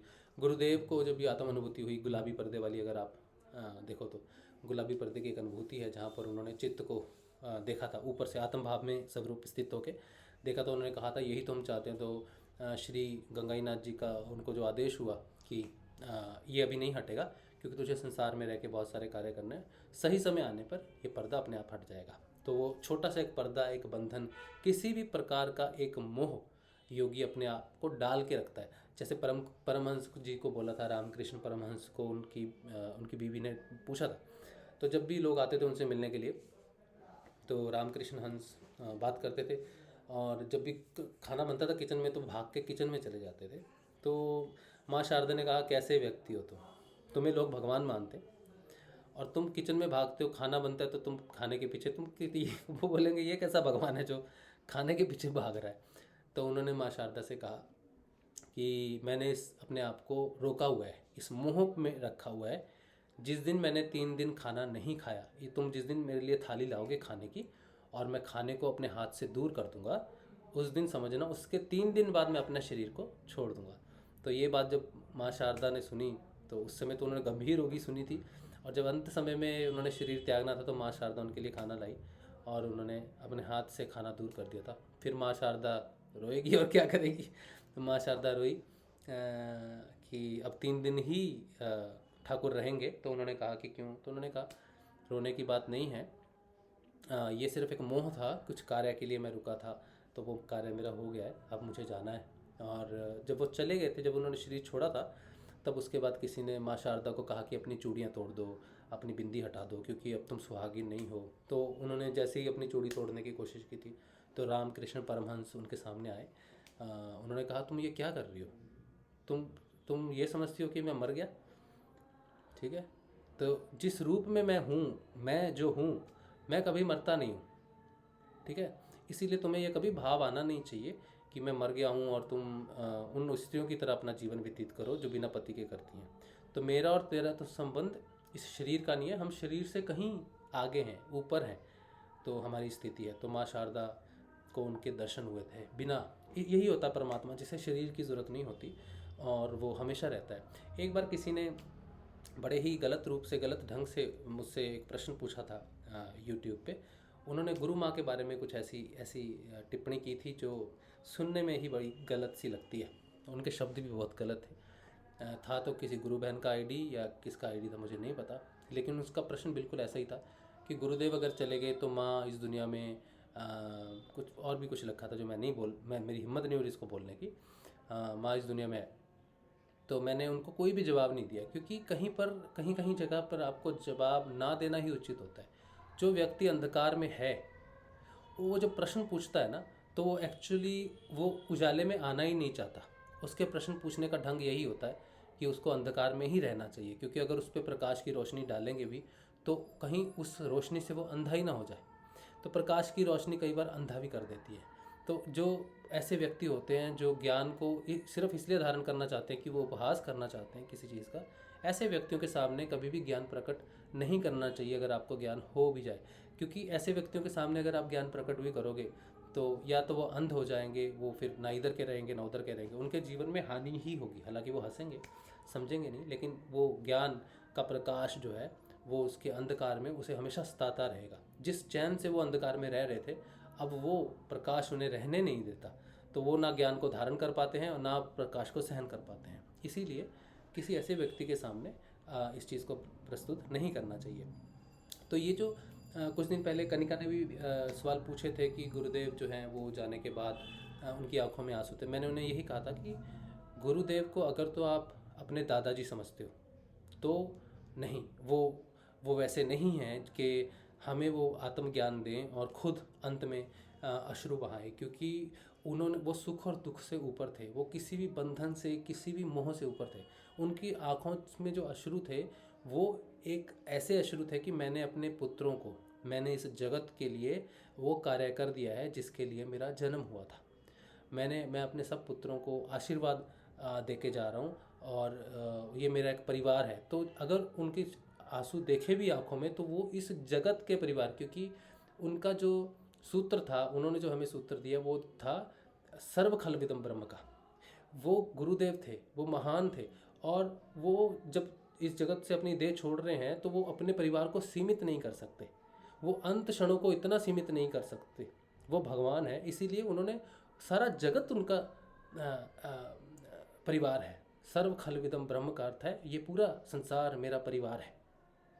और वो एक रूप लेके आए और उन्होंने इस जगत कल्याण के लिए जो भी किया, हमारे लिए जो भी किया, वो जानते थे कि मेरे बच्चे बाद में मुझे मिस करेंगे, या जैसे जैसे ये मेरे बारे में ज्ञान प्राप्त करेंगे, जैसे जैसे इन्हें पता चलेगा कि मैं एक साधारण गुरु या साधारण व्यक्ति नहीं था, मैं स्वयं परमात्मा था, तब इनको पता चलना चाहिए कि मैं परमात्मा अपने सारे बच्चों से, अपने सारी संतानों से, चाहे वो कीट पतंग ही क्यों ना हो, मैं उन सब से स्नेह करता हूँ। और ये अश्रु स्नेह के अश्रु हैं, ये किसी ऐसे अश्रु नहीं है, बस ये एक मात्र एक संकेत है कि मैं अपनी इस बनाई हुई दुनिया से बहुत प्रेम करता हूँ, हर शिष्य से प्रेम करता हूँ, हर क्रिएशन से प्रेम करता हूँ, और मैं इसकी रक्षा के लिए बार बार जन्म लेता हूँ। मैंने बार बार जन्म लिया है और अब मैं इसके उद्धार का कारण हूँ, क्योंकि ये मुझे प्रिय है। इसका जो विलय है, इसकी जो प्रलय है, वो किसी मानव के हाथ में किसी विस्फोट से नहीं होगी, या किसी न्यूक्लियर बॉम्ब से कोई इसको नहीं तहस नहस कर सकता है। ये मेरी प्रिय पृथ्वी है, इसके उद्धार के लिए मैंने जन्म लिया है। तो वो उनका एक स्नेह है, पृथ्वी के लिए है, इस क्रिएशन के लिए है। इसीलिए अपने गुरुदेव को सीमित नहीं, हालांकि वो परिवार है, थोड़ा सा वो तो होता ही है कि परिवार में सदस्य है, लेकिन अगर आप जानेंगे कि गुरुदेव सिर्फ एक साधारण पुरुष नहीं है, इसकी घोषणा उन्होंने तब कर दी थी जब उन्होंने कहा था कि मुझे गायत्री की सिद्धि हुई और मेरा पूरा शरीर जो है वो इनलाइटन हो गया, पूरे शरीर में रोशनी हो गई।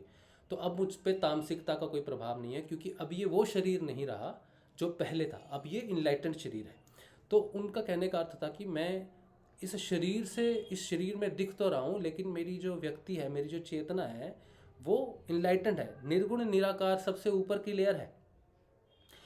जो निर्गुण निराकार है ना, वो सबसे ऊपर की लेयर है, जहाँ तक आपका विज्ञान जहाँ तक नहीं पहुँचता है। विज्ञान उसके नीचे स्टेप्स तक रहता है, निर्गुण निराकार तक विज्ञान नहीं रहता, ठीक है, उससे नीचे रहता है। नीचे का अर्थ है कि जो दूसरी लेयर है वो है निर्गुण सगुण निराकार की, जिसे ईश्वर कहते हैं। सगुण निराकार, ईश्वर का कहते हैं कोई आकार नहीं होता, लेकिन वो हर जगह है, हर चीज़ में है, तो उसे सगुण कहते हैं और निराकार कहते हैं। फिर उससे भी तीसरी लेयर है, जब वो निर्गुण निराकार सगुण निराकार से फर्दर अपने आप को सगुण और साकार भी करता है, तो गुरु का जन्म होता है, ठीक है, या फिर ईश्वर या फिर अवतार का जन्म होता है। जैसे राम क्या है, दिखते हैं आपको ना, तो उनका आकार है, साकार एक आकार है, और वो सगुण है, उनमें सारे गुण हैं। तो जितने भी गुरुदेव के, भगवान के जितने भी अवतार होते हैं, उन्हें सगुण साकार की संज्ञा दी जाती है। कृष्ण सगुण साकार है। तो गुरुदेव जब कहते हैं कि मुझे सिद्धि हुई 1969 में निर्गुण निराकार की, यानी कि उस परम तत्व की सबसे ऊपर हाईएस्ट की सिद्धि हुई, और फिर कहते हैं 1984 में मुझे सगुण साकार कृष्ण की सिद्धि हुई, यानी कि अवतारी सिद्धि हुई उनको, जो सगुण भी है, जिसमें सारे गुण भी हैं और सारे आकार भी हैं, चाहे वो पृथ्वी हो, पृथ्वी पे बनी हुई कोई चीज़ हो, कुछ भी हो, वो सारी चीज़ों की उनको उनका व्याप्ति हो गई है। और जो सबसे ऊपर का तत्व है, जो मोक्ष के बाद जिसमें व्यक्ति विलीन होता है, उसकी उनको सिद्धि हुई। यानी कि आपका जब मोक्ष हो जाएगा, आपका जो विलय होगा वो गुरुदेव में ही होगा, क्योंकि वही है सबसे ऊपर बसे हुए। अगर कोई व्यक्ति ये सोचे कि मैं कैसे मानूं कि मेरे गुरु परब्रह्म है, श्री रामनाथ जी से परब्रह्म है, तो उनकी सगुण साकार की सिद्धि, जहाँ पर उन्होंने कहा कि ये निर्गुण निराकार की सिद्धि हुई मुझे, वहाँ पर उन्होंने ये कह दिया कि वो परब्रह्म, वो जो अंतिम लेयर में है, मुझे उसकी सिद्धि हुई, मतलब मैं वही हूँ, मैंने अपनी वापस उस चीज़ को प्राप्त कर लिया, जो मोक्ष के बाद की सिद्धि है। ठीक है, तो माइक बंद कीजिए माया गांधी। हाँ, तो ऊपर की जो सिद्धि हुई वो निर्गुण निराकार की सिद्धि हुई। और सबसे नीचे की लेयर, सबसे नीचे की लेयर का अर्थ है कृष्ण वाली लेयर, जो है जो अवतारी लेयर है, वो 1984 में हुई। तो आपको जो टच कर रहा है वो कृष्ण है, और जो आपको विलय अपने में करवा रहा है वो निर्गुण निराकार पर ब्रह्म है। ठीक है, तो ये बहुत विशेष बात है, इसमें कोई शंका नहीं रहती कि आप कृष्ण के टच में हैं, और आपका मोक्ष के बाद जो विलय होगा वो कहाँ होगा, ये क्लियर हो जाना चाहिए कि ये जो तस्वीर दिख रही है इसी में यही तस्वीर जो ध्यान लगवा रही है तस्वीर की, जिस ये तस्वीर सब कुछ देख रही है, जिस दिन आपका मोक्ष हो जाएगा इस तस्वीर में आप समा जाओगे, इस तस्वीर में आप समा जाओगे, तब आपका जो सगुण साकार रूप होगा वो यही होगा। और निर्गुण निराकार में क्योंकि आपकी अभिव्यक्ति होगी, फिर जहाँ जहाँ गुरुदेव की फ़ोटो काम कर रही है, जैसे जो जो उत्थान हो रहा है वो सब आप देखोगे, कहाँ कौन सा शिष्य है, क्या हो रहा है, तो वो ये है व्याप्ति, सारी व्याप्ति। तो हमने किया था चित्त क्या है ना, तो नीचे से गए हम ऊपर, चित्त के पार गए, सब उसका हमने जाना, तो ये गति है नीचे से। और अब देखो ये सारी बातें जो मैं कर रहा हूँ ना, ये जो ज्ञान की बातें हैं ना, इसकी धारणा तब होगी, आप सुनोगे इसको जरूर, लेकिन भूल जाओगे कुछ दिन बाद। ठीक है, कुछ दिन बाद भूल जाओगे। अब ऐसे बहुत सारे साधक हैं जो बहुत कुछ जानते हैं, पढ़ते हैं, बहुत देखते हैं, फिर भी कुछ ग्रहण नहीं करते, छोड़ उस चीज़ को, तले पे ही रह जाती है वो चीज़, वो धारणा में कभी भी नहीं आती, कभी भी नहीं आती। धारणा तभी होगी, ये सारी चीज़ें जो भी हैं, जैसे अभी करण ने कहा कि ये मैंने पढ़ा था, पर उनको वो पढ़ा तो है, लेकिन वो कह रहे अब आप बताओ इसका अर्थ क्या है, धारणा नहीं हुई। ठीक है, तो वो जो प्रकाश है जिसकी बात बुद्ध ने की, आपो दीपो भवा, वो है सच में। और ये मैं किसी ग्रंथ से पढ़ के नहीं बोल रहा है, बुद्ध ने कहा इसलिए नहीं मैं कह रहा, मैं इसलिए कह रहा हूँ कि मैंने दर्शन किए हैं, उस ज्ञान ज्योति के दर्शन मैंने स्वयं किए हैं। और उसके बाद जो परिवर्तन घटित होता है, क्योंकि उसके बिना अहंकार पता भी नहीं चलता, अहंकार आप में है पता ही नहीं चलता, वही ज्ञान है जो अहंकार को ख़त्म करता है। ये बात है 1 मार्च 2019 की। उससे पहले भी मैं ज्ञान की बात करता था, 2000 अक्टूबर 19 में मैंने शुरू किया ज्ञान की बात करना, सेशन शुरू हो गए थे हमारे, फरवरी में हम गए थे बाबा श्री गंगाई नाथ के, जहाँ पर महामृत्यु घटित हुई, मैं मानता हूँ, लेकिन हो तो गई घटित, लेकिन उसको साक्षात्कार तो करना पड़ेगा पूरा, कि क्या वो समाधि पे, जामसर समाधि पे आखिर मेरे साथ क्या घटित हुआ जो मृत्यु से भी बड़ा था। मेरी हालत देखना, वो बहुत ख़राब हालत है, बिल्कुल मृत्यु लग रहा हूँ मैं। अगले सेशन में तो, कुछ सेशन में तो कम से कम 1-1.5 महीना तो मैं मृत्यु रहा, कुछ भी नहीं मुझे समझ में आ रहा था, मैं गिलानी में था, बहुत गिलानी में था। लेकिन मैं ये जानता था अगर मैं दुखी था, अगर मैं मृत अवस्था में था, तो इसका अर्थ है कि जो भी किया मैंने नहीं किया, या मेरी जागृत अवस्था में नहीं हुआ, सब कुछ ध्यान की अवस्था में हुआ था। वो अगर जागृत अवस्था में करता तो किस बात का शोक, किस बात का मृत। वो मैं खुद जब उस स्थिति से बाहर आया और मैंने जब देखा कि मेरे साथ ये सारे रिएक्शन हो रहे हैं, तो मैं उस चीज़ को सहन ही नहीं कर पाया। क्योंकि जिसका सम्मान आप पिता से ज़्यादा करते हो, जिसके चरण धोने की मंगल कामना आप कर रहे हो, उस व्यक्ति को गाल पे टच करना, जोर से तो नहीं, बस वो एक भाव के हिसाब से टच करना, और उनका नाराज़ हो जाना और आज तक नाराज़ रहना, ये मेरे लिए कोई मृत अवस्था से कम नहीं है। एक पिता को बच्चा कैसे कर सकता है। लेकिन अगर मैंने होशो आवाज़ में किया होता तो वो 1 महीना मैं उस अवस्था में रहता नहीं। लेकिन ये बात किसी ने भी नहीं समझी। क्यों नहीं समझी? इसलिए नहीं समझी क्योंकि ज्ञान की एक धारणा होती है, ये प्रकाश। और उस समय तक मुझे, इसलिए मैं मृत रहा क्योंकि मैं जानता था कि मैंने नहीं किया, ये कुछ ऊर्जा है। सबने कहा कि नकारात्मक ऊर्जा है, लेकिन बाबा गंगाईनाथ के चरणों में कोई जाए और कोई वहाँ से नकारात्मक ऊर्जा आपको ग्रहण कर ले, ऐसा हो नहीं सकता। उसके बाद फरवरी 8 की बात है, उसके बाद 1 मार्च, इस सारी चीज़ों को मैं समझ नहीं पा रहा था और मैं हर रोज़ एक ही प्रार्थना करता था दादा गुरुदेव से। मैंने कहा जो भी घटित हुआ इसका ज्ञान कराओ, मुझे बताओ क्या हुआ है, क्यों हुआ है, कैसे हुआ है। नहीं तो मैं भी अपने आप को कैसे, आदमी नहीं जान सकता अपने बारे में, अपनी हरकतों के बारे में उसको ज्ञान नहीं हो सकता जब तक अंतर्दृष्टि प्रकट ना हो। ज्ञान प्रकट हो जाता है, ज्ञान की बात आप करते हो, लेकिन धारणा जो होती है ना, सच्ची में जब अविद्या का नाश होता है, अहंकार का नाश होता है, राग द्वेष गुस्सा, ये सारी चीज़ों का, काम क्रोध का नाश होता है, तब सिर्फ और सिर्फ तभी होता है जब ज्ञान दृष्टि प्रकट हो। उस ज्ञान की ज्योति जब तक नहीं जलेगी तब तक अहंकार दिखता ही नहीं है। आप नष्ट किसको करोगे?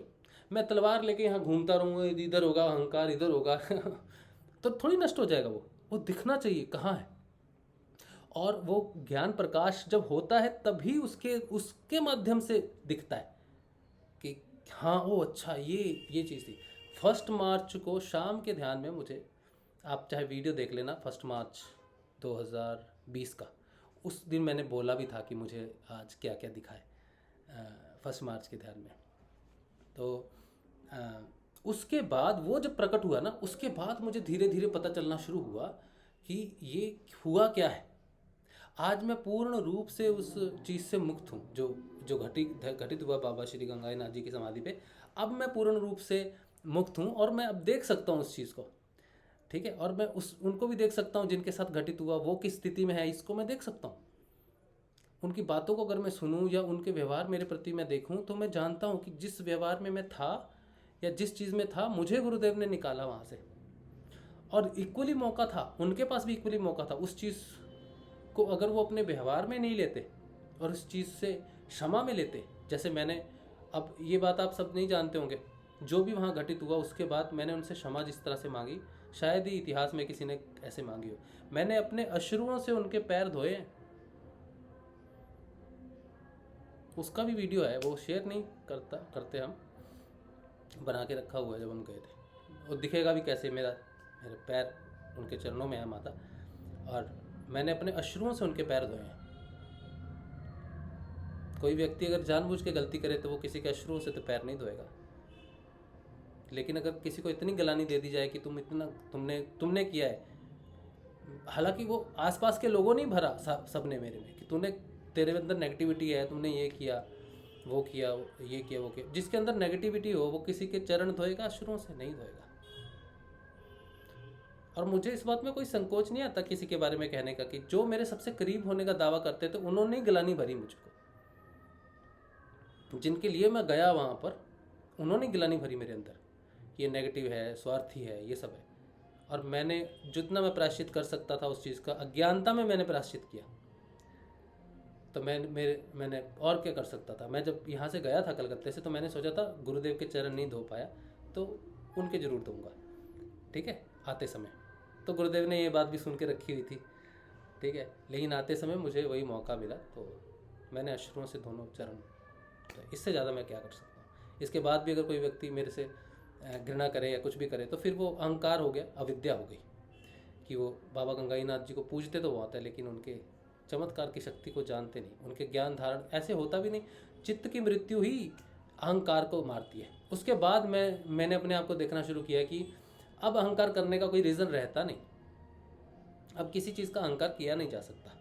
इतना नीचे मुझे गिरा दिया था, अपने आप में इतना तुच्छ मुझे उसने बना दिया था उस घटना ने, ठीक है। और आज मैं उस घटना पे एक तरह से मुझे लगता है कि वो जो घटना घटी, अगर वो घटना इतनी बड़ी थी, एक एटम बम की तरह थी, अगर वो नहीं घटती तो अहंकार को मारना बहुत मुश्किल था। अहंकार बहुत बहुत बड़ी घटनाओं में मेरे सामने तो गुरु ने कृपा ही की, और पता नहीं उसको कैसे मालूम था कि मैं ये सहन कर पाऊंगा, तो उसने ये घटना घटाई और पहले अहंकार को मारा। बिल्कुल, अगर आदमी मृत हो गया तो फिर उसमें तो कुछ बचा नहीं।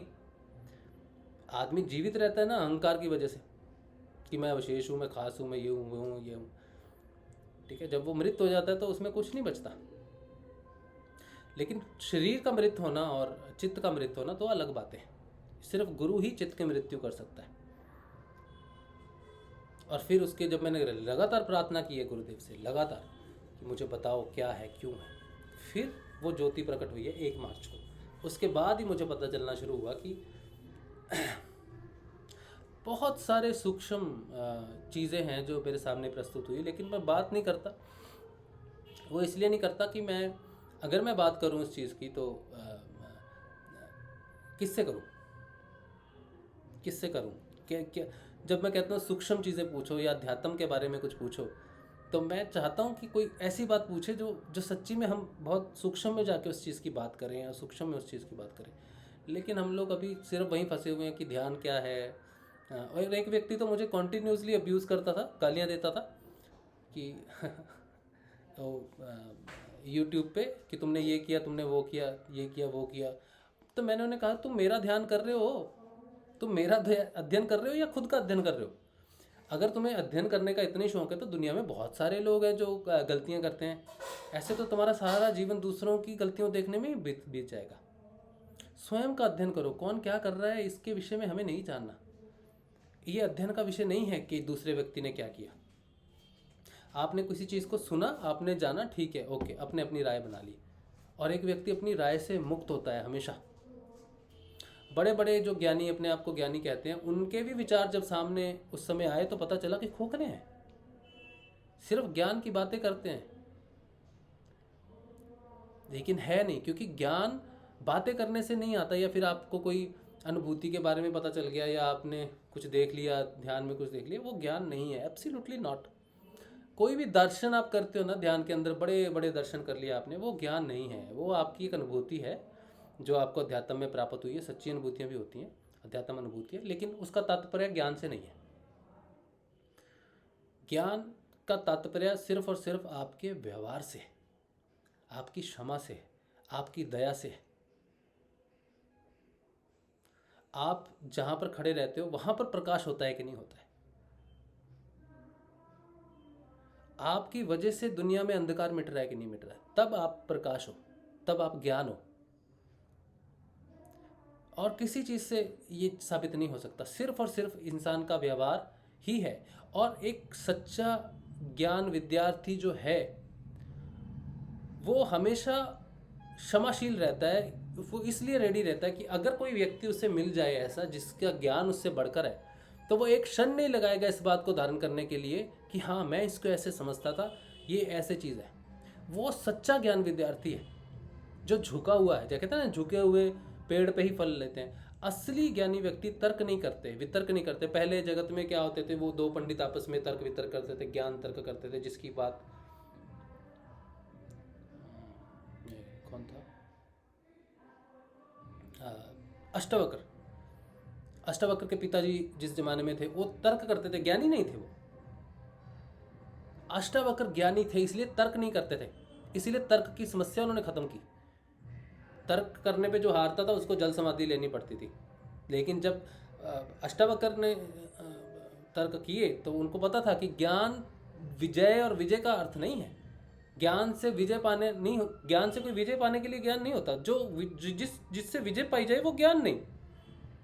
ज्ञान क्षमा है, ज्ञान दया है। ज्ञान सिर्फ समानता से प्राप्त होता है, समभाव से प्राप्त होता है। और जिसको विजय करनी है, जिसको ऊपर उठना है, जिसको महान बनना है, उसमें संभाव हुआ ही नहीं, तो उसमें ज्ञान कैसे प्रकट हो सकता है? शास्त्रीय ज्ञान हो सकता है, वेदों का ज्ञान हो सकता है, ऊपरी ज्ञान हो सकता है, लेकिन धारणा संभाव से होती है। और जिस व्यक्ति में जरा सी भी कामना है, विजय कामना है, या ऊपर उठने की कामना है, या बेहतर बनने की कामना है, उसे कभी ज्ञान प्राप्त नहीं हो सकता, कभी भी नहीं हो सकता, इम्पॉसिबल। क्योंकि ज्ञान कोई वस्तु नहीं है जिसे प्राप्त किया जाए। आपके अंदर जो आत्मा है, मेरे अंदर जो आत्मा है ना, वो आत्मा ही ज्ञान है। तो अगर मेरे अंदर आत्मा है और मेरे अंदर वो आत्मा जागृत होकर ज्ञान देती है, तो आपके अंदर भी आत्मा जागृत होकर ज्ञान ही, आपको ज्ञान ही मिलेगा। तो आप में ना आत्मा ना आपसे छोटी है ना बड़ी है।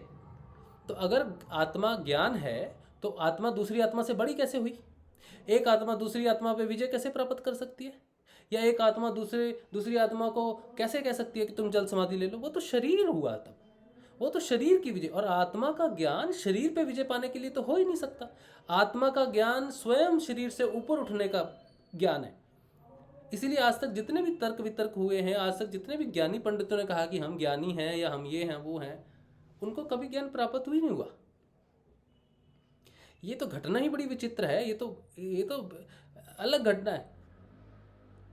ये तो आत्म रूप की घटना है। जो असली ज्ञानी व्यक्ति हैं वो कभी आपके सामने आएंगे नहीं, क्योंकि वो जानते हैं किसके सामने आना है। ज्ञानी व्यक्ति सिर्फ आत्मा के सामने ही आ सकता है।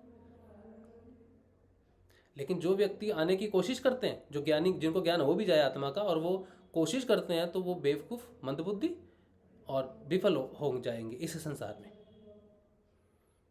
तो ज्ञानी व्यक्ति क्या करते हैं, एक चोला पहन लेते हैं, एक चोला पहन लेते हैं और वो अपने तरीके से फिर ज्ञान बांटते हैं या फिर दुनिया को समझाते हैं। लेकिन दुनिया को आत्म रूप में कभी ज्ञान नहीं देते। वो दुनिया को ज्ञान देते हैं कि आप सक्सेसफुल कैसे हो जाओगे, आप स्वस्थ कैसे रहोगे। असली ज्ञानी व्यक्ति ज्ञान की बात नहीं करेगा कभी भी, वो आपके फायदे की बात करेगा। गुरुदेव ने कभी ज्ञान की बात की आपसे? गुरुदेव ने कहा आप इस मंत्र को जपो, आप स्वस्थ हो जाओगे, क्योंकि आपको वही चाहिए, स्वस्थ चाहिए। गुरुदेव अगर कहें इस ध्यान में आओ आपको ज्ञान प्राप्त होगा, आत्मा ये वो उसको, तो नमस्कार नमस्कार दादा अमरीज आच्छे हमारा होवे ना एखने काष्टा होवे ना तो नहीं होता काम। तो बहुत सारे शिष्य कहते हैं गुरुदेव ने कभी नहीं विस्तार में बताया, कभी बात नहीं की। तो किससे करें? तुम आज नहीं समझ पा रहे तब क्या समझते? शुरुआती तौर पे जब ज्ञान प्राप्त होता है तब थोड़ी सी खुजली होती है, मैं ये बात करूं, वो बात करूं, ये बताओ, वो बताओ। पर एक समय आएगा जब जिस तरह का आदमी है फिर उसी तरह से बात होगी। तो गुरुओं का ज्ञान तब प्राप्त होता है, ज्ञानियों का या ऋषियों का तब ज्ञान प्राप्त होता है जब उनको कोई ऐसा व्यक्ति मिल जाए जिससे वो बात कर सके। जैसे रामकृष्ण परमहंस को अपने शिष्य मिले जो ज्ञान धारण कर सकते हैं, तब उन्होंने उनसे बात की, वो हम तक पहुंची। अगर किसी को कुछ भी ना मिले तो ज्ञान तो खुशबू की तरह है, आदमी क्या करेगा? फिर वेदों की रचना, इन सब की रचना हुई कि जो ज्ञानी कहीं भी आज से हजारों करोड़ों साल भी बाद भी पैदा होगा, अगर वो ज्ञानी होगा तो ये वेद और वो दोनों मिल जाएंगे। तो सोचो उपनिषद बना, यमराज की उत्पत्ति कब हुई पता? जब जन्म हुआ तब यमराज भी हो गए, क्योंकि जन्म के साथ तो मृत्यु होनी है, तो मृत्यु से पहले यमराज की उत्पत्ति हुई।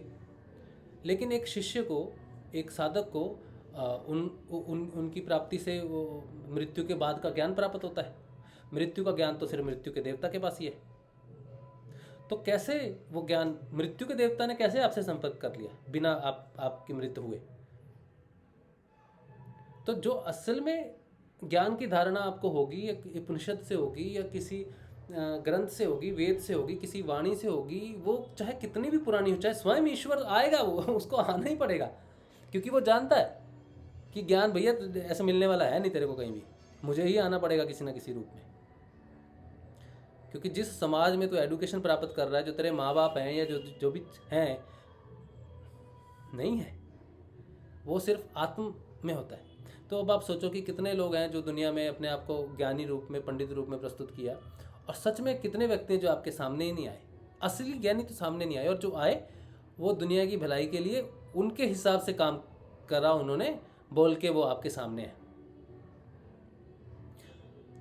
और जो बात करेगा ज्ञानियों के ज्ञान की, उसको जेल में या उसके निराकार या कुछ भी, मतलब उसको परेशानी होगी बहुत ज़्यादा, इस जगत में परेशानी होगी बहुत।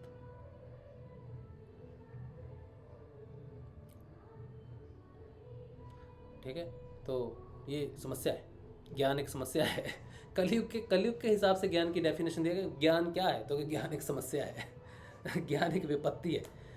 हाँ, लेकिन अगर आपको उसको दुनिया के लिए नहीं यूज़ करना है, अपनी आत्म अनुभूति के लिए करना है, तो फिर ज्ञान क्या है?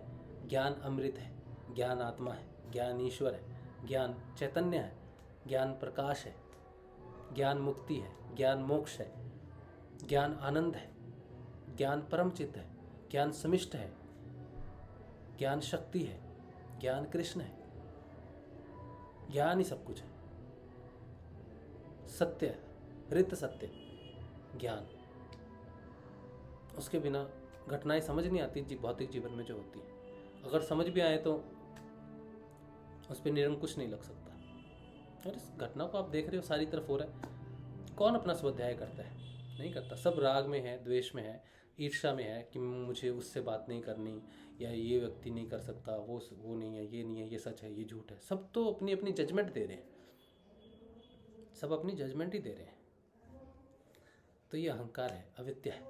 जजमेंट करने का सवाल पैदा नहीं होता। एक आत्मा दूसरी आत्मा को जजमेंट नहीं कर सकती। अगर वो कर रहा है तो वो आत्म स्थिति में नहीं है, क्योंकि ये कार्य आत्म स्थिति का नहीं है। क्योंकि वो किसे जजमेंट देगी? आत्मा तो इक्वल है, समान है, इसलिए वो भेद नहीं करती दुनिया में किसी भी चराचर प्राणी से, सृष्टि से भेद नहीं करती। सच्चा योगी अभेदी है, इसीलिए वो आनंद में रहता है।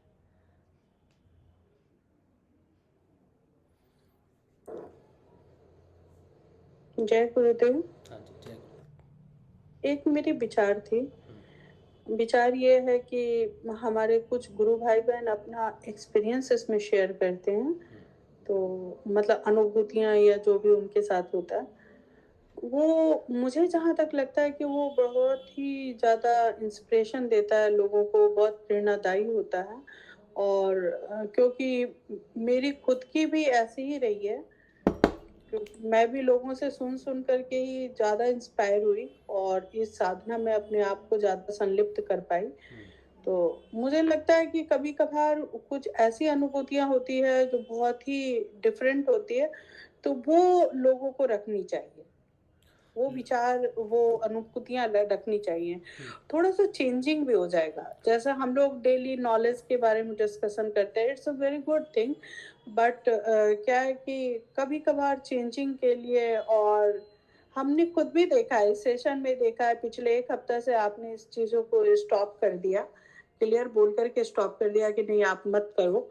बट पहले जो गुरु भाई बहन हमारे बोलते थे वो बहुत ही अच्छा फील होता था और सब लोगों को अच्छा लगता था। मैंने और भी लोगों से बात की है, उन लोगों को भी अच्छा लगता था। अनुभूतियां सुनना मुझे भी बहुत अच्छा लगता है, लोगों के एक्सपीरियंस। तो कभी कभार एक दिन, हफ्ते में एक दिन आप रख दो अनुभूतियों का। नहीं, मेरी बात सुनिए, आपने ठीक से नहीं इस चीज़ को समझा। मैंने कहा है कि आप वो अनुभूति बताओ जिसने आपके अंदर परिवर्तन किया है। जिस अनुभूति से आपके अंदर कोई परिवर्तन नहीं आया उसका यहाँ पर स्वागत नहीं है, मैंने ये कहा। मैंने अनुभूतियों को मना नहीं किया है। मैंने कहा, जैसे मैंने एक अनुभूति अभी आपको बताई अपनी, कि मुझे 1 मार्च को 2019 को ज्ञान ज्योति के दर्शन हुए, जिसके बाद मेरे जीवन में मुझे दृष्टा भाव या फिर अपने जीवन में सुधार करने का समझ में आया। तो मैंने उसका साथ अनुभूति आपको बताई कि दृष्टा हुआ, उसके बाद मेरे को दिखना शुरू हुआ अपना अहंकार। तो मैंने अपना बदलाव आपको अनुभूति के साथ बताया। आज अगर आप कहो कि मुझे कृष्ण के दर्शन हुए, ठीक है, लेकिन उसका बदलाव आपके सामने अगर आप ना रखो तो फिर वो अनुभूति कईयों को मिसगाइड करेगी। अब वो ललायित करेगी उस चीज़ को कि इनको हुई, मुझे नहीं हुई। ऐसे बहुत सारे साधक हैं जिनको अच्छी अच्छी अनुभूतियाँ हो रही है, लेकिन उसका परिणाम नहीं है, क्योंकि वो मन जगत की हैं। और ये बात जो मैं आपको अभी, जो मेरे मन में जो धारणा इस सेशन को चलाने के लिए हमेशा से रही है, वो सिर्फ मेरा एक ही मुद्दा रहा है कि मुझे अनुभूतियों से कुछ लेना देना नहीं है, या अनुभूतियों में मैं अपना समय नष्ट नहीं कर सकता।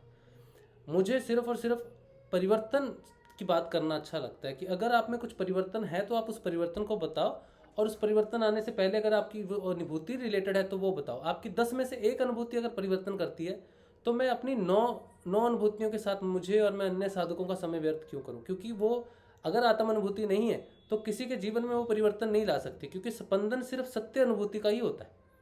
वो अनुभूति लोग उस समय सुनेंगे, खुश हो जाएंगे, अच्छे फील करेंगे, लेकिन फिर चले जाएंगे। लेकिन ये भी बात है कि मैं अपने सेशन में मैं सबको खुश करने में भी नहीं बैठूँ और सबको हैप्पी करने नहीं बैठूँ। मैंने ये बात कल भी कही थी कि इट्स नॉट माई कंसर्न कि you are happy with the session और not. My concern is the truth and the change only. तो मैं चेंज की बात करना चाहता हूँ, बदलाव की बात करना चाहता हूँ, इसके अलावा मेरा और कोई मुद्दा नहीं है। और इसीलिए शायद मैंने कल ये भी कहा था कि मैं आपको कटु जरूर लगूंगा, जब मैं बातें करूंगा तो मैं आपको कड़वा लगूंगा, और ये सत्य है और मैं इस चीज़ को समझता भी हूँ। लेकिन ये बात आंवले की तरह है कि जब आप टेस्ट करोगे तो कड़वी लगेगी, लेकिन उसका मिठास और उसका जो असर रहेगा ना, वो बहुत सकारात्मक रहेगा आपके ऊपर में। अब देखो, सेशन चलते हैं जहाँ अनुभूतियों की बात होती है, उन्होंने हजारों अनुभूतियाँ सुनी कि नहीं सुनी? आपने तो 1-2 सेशन देखे होंगे, 10 देखे होंगे, उन्होंने तो सारे सेशन किए और अनुभूतियां सारी सुनी, लेकिन बदलाव तो मुझे ना दिखता नहीं उनमें कहीं कुछ भी। तो जो अनुभूतियां किसी में बदलाव ही ना करे तो मुझे तो वो समय व्यर्थ ही लग रहा है। मैं आपकी बात समझता हूँ कि इंटरेस्टिंग सेशन को लोग बैठे, लेकिन मेरा मुद्दा किसी को बिठाने का नहीं है और मैं नहीं चाहता कि मैं किसी को कभी फ़ोन करके नहीं बोला था अपने सेशन में। आज तक नहीं मैंने कभी किसी को फ़ोन किया कि आप आओ सेशन में ज्वाइन करो, कुछ करो, नहीं, मैंने कभी नहीं कहा, क्योंकि मैं जानता हूँ कि ये एक चुंबक है और जिसको ज्ञान की धारणा होगी उस वही सेशन में टिक पाएगा, रह पाएगा। जो सिर्फ अनुभूतियाँ करेगा तो फिर कोई स्थान नहीं।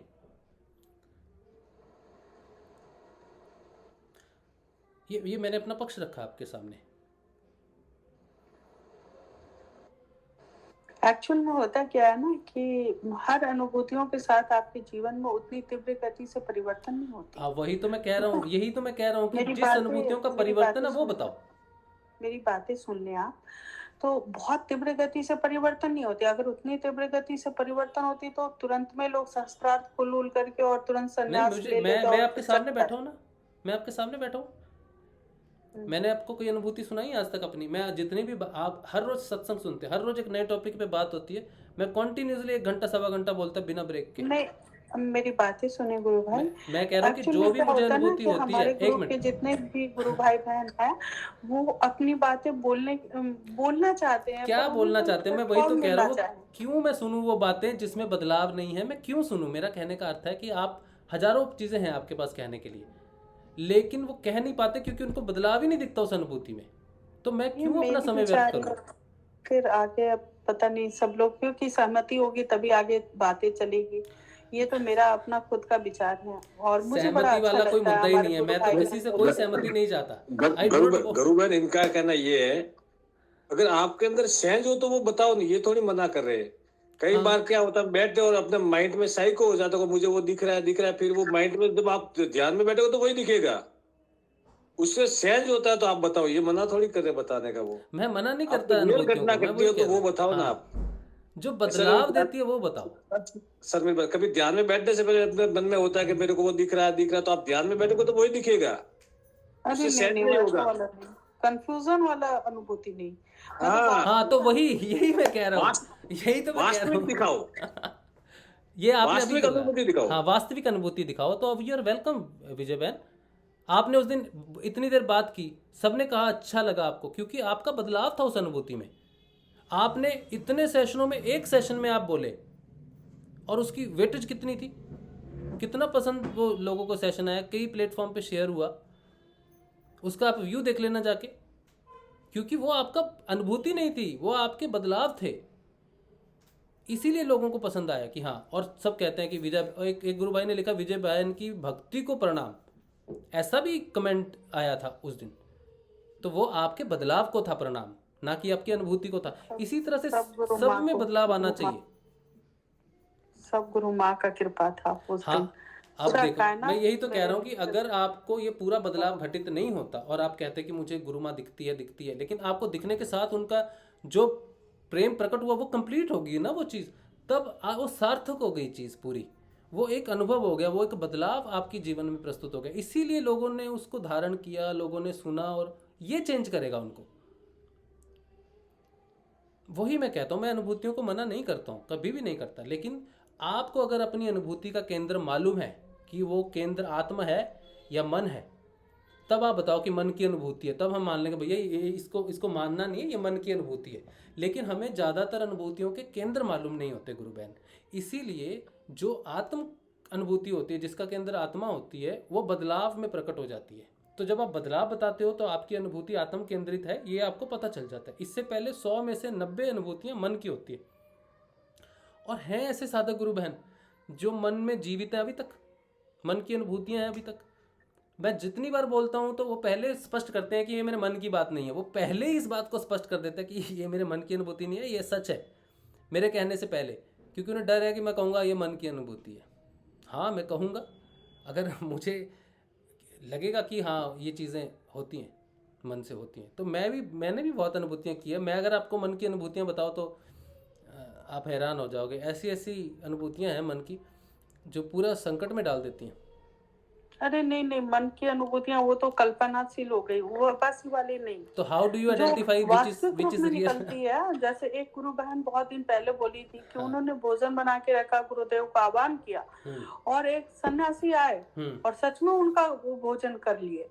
और बाद में उनको ये बात का ये सुनील बहन की, ज्ञान ये हुआ। सुनील कुमारी जी की अनुभूति है, मुझे याद है। हाँ, किसी का था। हाँ मुझे याद है, सच में क्योंकि वो बदलाव वाली अनुभूति है, वो साक्षात्कार वाली अनुभूति है। वो ऐसी नहीं कि मैंने बनाया तो मैंने गुरुदेव के लिए भोजन लगाया, मुझे ऐसा लगा गुरुदेव आए और उन्हें खा के चला गया, तो हम मानते वो तेरे मन की बात है, लेकिन वो घटना वास्तविकता घटी। उनके साथ घटी। हाँ। मैं इसी टाइप की अनुभूतियों की बात हाँ, तो मैं तो वेलकम करता हूँ गुरु बहन, आपकी अनुभूति जो प्रमाणित है, जिसको आप प्रमाण दे सकें, जिसको आप अनुभव में रख सके बदलाव, मैं तो वेलकम हाथ जोड़ के आपसे कहता हूँ कि आप ऐसा बदलाव आप लेके आओ, ऐसी अनुभूति जो बदलाव को दर्शाती हो, जो साक्षात्कार को दर्शाती हो, उसके लिए तो मैं हाथ जोड़ के आपको कहता हूँ कि आप लेके आओ। अच्छी बात हुई, आज क्लियर हो गया, लोगों को भी सुनने को मिल गया, क्योंकि मैं तो सिर्फ कंफ्यूज नहीं थी, और भी लोग थे, तो आज स्पष्ट हो गया कि क्या मतलब बोलना चाहिए। हाँ जी, हाँ जी, थैंक यू। जय जय गुरुदेव। श्री गुरुदेव, जय श्री गुरुदेव। तो जय गुरुदेव। हाँ जी, जय गुरुदेव। जी मैं दिल्ली से हूँ और मैं साधक 1-1.25 महीने से ही हूँ। 1 महीना 1.25 महीने से हो? अच्छा, 1.25 महीने से। और मैं थोड़ा सा अपना कुछ बदलाव बताना चाहता हूँ। हाँ जी, हाँ जी, बताइए। जो परिवर्तन आया मेरे अंदर। हाँ जी, हाँ जी, बिल्कुल। और ये जो हमें कृपा गुरुदेव की मिली, ये उर्मिला जी के माध्यम से मिली। अच्छा अच्छा, बहुत बढ़िया। और मैं दिल्ली से ही हूँ। हाँ जी, हाँ जी। उर्मिला जी हमारे से 500 गज की दूरी पर रहती हैं। अच्छा अच्छा जी। मैं ये एक चीज बताना चाहता हूँ, मैं फोर्स का आदमी हूँ, फोर्स में नौकरी करता था, लेकिन अभी पेंशन ले लिया हूँ, वॉलंटियर ले लिया था। अच्छा जी। तो मैं अभी 1-1.25 महीने से इसमें जुड़ा हूँ। और मैं मतलब पहले भी आध्यात्मिक में था, लेकिन वो फायदे मुझे नहीं मिले थे, मैं 4 साल से था। अच्छा जी। लेकिन जब से मैं 1.25 महीने से यहाँ से जुड़ा हूँ, मैं देखिए उधर आध्यात्मिक था, फिर भी मैं ड्रिंक करता था, डेली ड्रिंक करता था। अच्छा। और 1 बोतल में 3 दिन पीता था। हाँ जी। कभी कभी ऐसा होता था कि तीसरे दिन कम भी पड़ जाता था।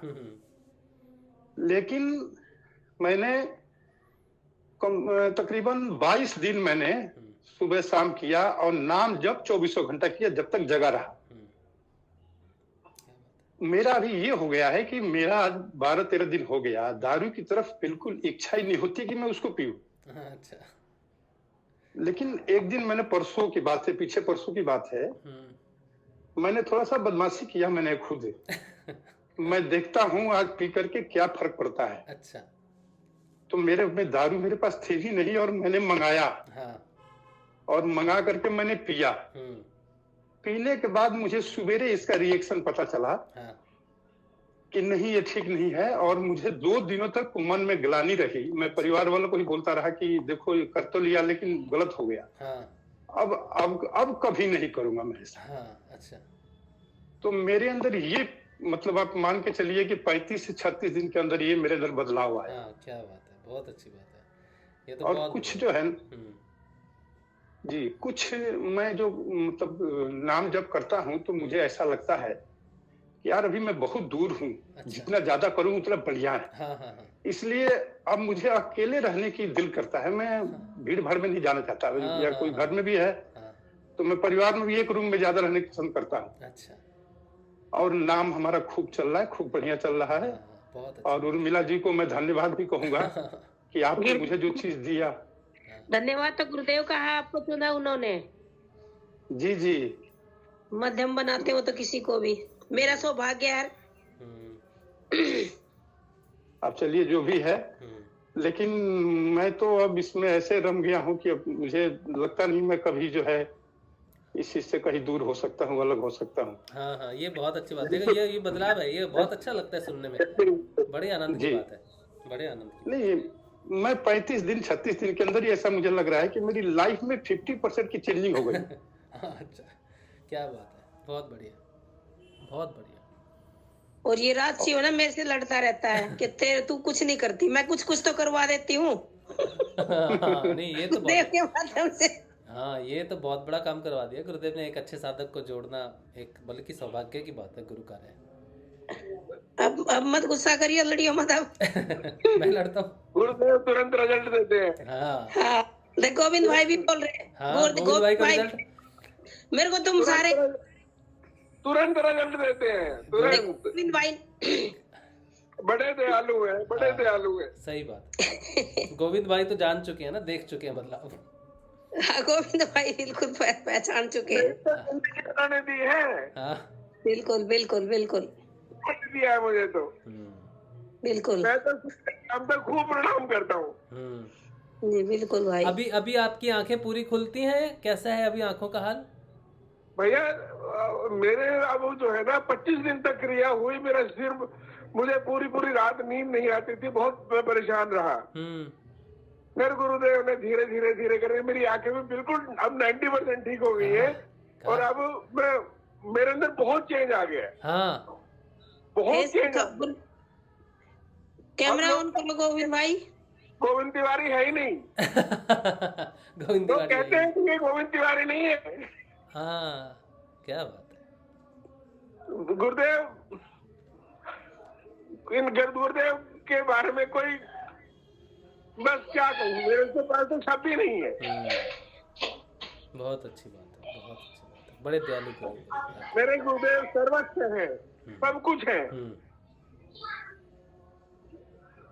बहुत बढ़िया, बहुत अच्छा लगा। दिलीप भाई आपका भी बहुत बहुत स्वागत है हमारे इस गुरु परिवार में। और बदलाव की बात हमेशा मुझे बहुत अच्छी लगती है सुनने में। इसीलिए मैं पहली बात सेशन के सबसे पहले यही कहता हूँ कि अपना बदलाव बताओ, अपना बदलाव बताओ। ऐसी अनुभूति जो हम सबको प्रेरित करे, जो बदलाव के साथ हो, उसका हमेशा से ही स्वागत है। मैं कभी भी नहीं कभी ऐसा व्यक्ति नहीं कि मैं कहूँ कि नहीं जी अपना बदलाव नहीं बताओ। नहीं, मैं आपके साथ ही सवेरे 6:30 बजे, शाम को 6:30 बजे ही मैं आपके साथ ही करता हूँ। हाँ जी मैं देता हूँ, ध्यान देता हूँ। हाँ जी मैं देखता हूँ। हाँ मैं उसी जैसे कभी ड्यूटी से आने में लेट हो गया तो लेट हो जाता हूँ, नहीं तो मैं कोशिश करता हूँ कि आपके साथ ही सब कुछ हो। अच्छा, बहुत बढ़िया, बहुत बढ़िया। अच्छा, बड़ी कृपा। एक छोटा सा क्वेश्चन है मेरा। हाँ जी। जैसे मैं सवेरे आपके साथ जो करता हूँ 6:30 बजे, तो मैं उस समय नहाया नहीं रहता हूँ, बाकी सब नित्य क्रिया तो हो जाती है। फिर मैं जब मैं नहाता आता हूँ ना, तो मेरा दिल करता है कि नहीं फिर 15 मिनट बैठ। और मैं फिर बैठ जाता हूँ। अच्छा। और उसके बाद मैं ड्यूटी जाता हूँ, और जब तो 24 घंटे चलते रहता है, जैसे मैं जगह हूँ तो जब चलते ही रहता है। तो फिर शाम को 6:30 बजे फिर करता हूँ, तो इसमें कोई दिक्कत तो नहीं है? नहीं, कोई दिक्कत नहीं है। ये जो मंत्र आपको दिया ना गुरुदेव ने, ये यात्रा जो है ये मन की यात्रा है, मन की शुद्धि की यात्रा है। हम ध्यान करते हैं मन को शुद्ध करने के लिए। मैं ध्यान में बैठा हूँ तो मेरा शरीर शुद्ध नहीं हो रहा है, मेरा मन शुद्ध हो रहा है। तो मेरी जो क्लीनिंग है वो शरीर की नहीं है, तो शरीर के अंदर की स्थिति है ध्यान। ठीक है। तो हाँ, तब जब आप ध्यान में बैठ रहे हो सुबह तो कोई दिक्कत नहीं है अगर आप नहाए नहीं हो। हाँ, कई बार जब हम दिया जलाते हैं गुरुदेव को, है ना, गुरुदेव की पूजा अर्चना करते हैं, आरती करते हैं, तब नहा धो के लगता है कि हाँ नहा धो के स्वच्छ होकर गुरुदेव की पूजा करें। लेकिन नहीं तो ध्यान करने के लिए ड्यूटी जाने से, हाँ ड्यूटी जाने से पहले आप दिया अर्चना कर सकते हो, जो भी आप करते हो गुरुदेव को। लेकिन ध्यान करने के लिए स्नान आवश्यक नहीं है। जैसी भी अवस्था में आप हो आप ध्यान कर सकते हो। जो महिलाएं हैं, जो गुरु बहनें माताएं हैं, उनको जब महीने के 4 दिन आते हैं, उनके जीवन में महावारी आती है, तब तो उनको वो ध्यान करती हैं सुबह शाम। तो बेचारी सुबह नहाएंगी, शाम को नहाएंगी, बीमार हो जाएंगी ठंड में। तो जी तो शुद्धिकरण शरीर की मैटर नहीं करता ध्यान में। नहीं, जैसे कभी कभी मैं सुना हूँ कि जैसे 2 टाइम करना है ध्यान, सुबह और शाम, तो मेरा 3 बार हो जाता है, तो उससे कोई दिक्कत तो नहीं है ना? मैं ये पूछना चाहता था। थोड़ी शरीर में अगर आप जबरदस्ती खुद बैठोगे तो गर्मी हो जाएगी। अगर अपने आप ध्यान लगता है तो कोई बात नहीं। आप अभी आप 3 बार जो आप बैठ रहे हो ना, आप खुद बैठ रहे हो, आपको 2 बार ही बैठना है। आप सुबह बिना नहाए बैठ सकते हो ध्यान करने के लिए, उसकी दिक्कत नहीं है जी। ऑफिस जाने से पहले जब आप मुंह हाथ देते हो, नहाते हो, हाफ नहाते हो, जैसे भी, वो गुरुदेव को दिया जलाने के लिए, प्रणाम करने के लिए अलग बात है। लेकिन आप सुबह उठते हो, जिस अवस्था में भी उठते हो, जैसी अवस्था में भी उठते हो, एक ग्रस्त व्यक्ति जैसी अवस्था में भी उठे, वो जाके सीधा अपने गुरु चरणों में माथा रख सकता है। मैं तो ऐसे ही करता हूँ। मैं उठता हूँ तो मेरा पहला काम है माथा गुरुदेव के चरणों में रखना, जाके पहला कार्य है। अब मैं किस अवस्था में हूँ वो दूसरी स्थिति है। पहला कर्म मेरा गुरुदेव के चरणों में माथा टिकाना है। मैं शरीर रूप से कैसे हूँ, क्या हूँ, ये दूसरी बात है। ठीक है जी जी। और ध्यान करने के लिए मैं नहीं देखता कि मैं नहाया हूँ कि नहीं नहाया हूँ, लेकिन हाँ जब मैं दिया करता हूँ गुरुदेव को तब मैं देखता हूँ कि मैं थोड़ा साफ सुथरा रहूँ शरीर के माध्यम से भी। लेकिन वही ना, मैं नहा जिसे फिर 8 बजे तक नहा वहा के जब मैं दिया करने जाता हूँ ना, तो मेरा ऐसा अंदर से होता है बैठ, फिर मैं बैठ जाता हूँ। अच्छा नहीं वो ऐसा अंदर से होता है। वो इसलिए होता है क्योंकि आपके मन में रहता है कि यार सुबह मैं ऐसे विचार में रहा कि मैं ध्यान में बैठूं। अब इस विचार को निकाल दीजिए और उसके बाद देखिए अब नहीं मन करेगा उस समय बैठने का, उस समय करेगा हो गया सुबह का ध्यान। विचार को निकाल दीजिए कि मैं अशुद्ध हूँ या मैं शारीरिक रूप से अशुद्ध हूँ, ये विचार निकाल दीजिए। जी ठीक है। ठीक है ठीक। जय श्री गुरुदेव। जय गुरुदेव। जय श्री गुरुदेव। चलिए ये रही बात। और किसी को कुछ कहना है? गुस्सा क्या है? अच्छा रुको एक मिनट। YouTube पे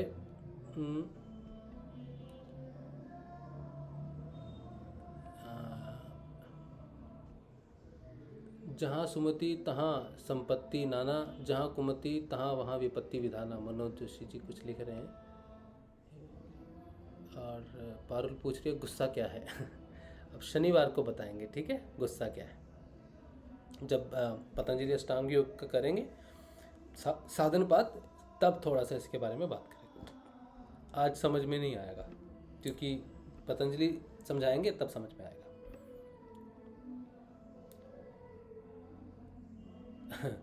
अमर कला जी कह रहे हैं गुस्सा एक समस्या है। हाँ समस्या तो है, ये तो सही बात है, समस्या तो है,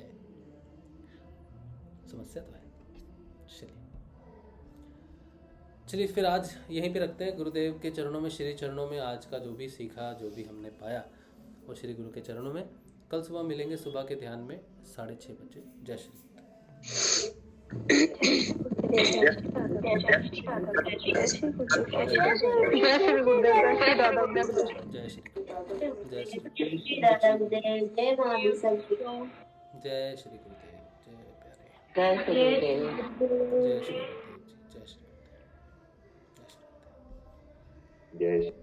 जय श्री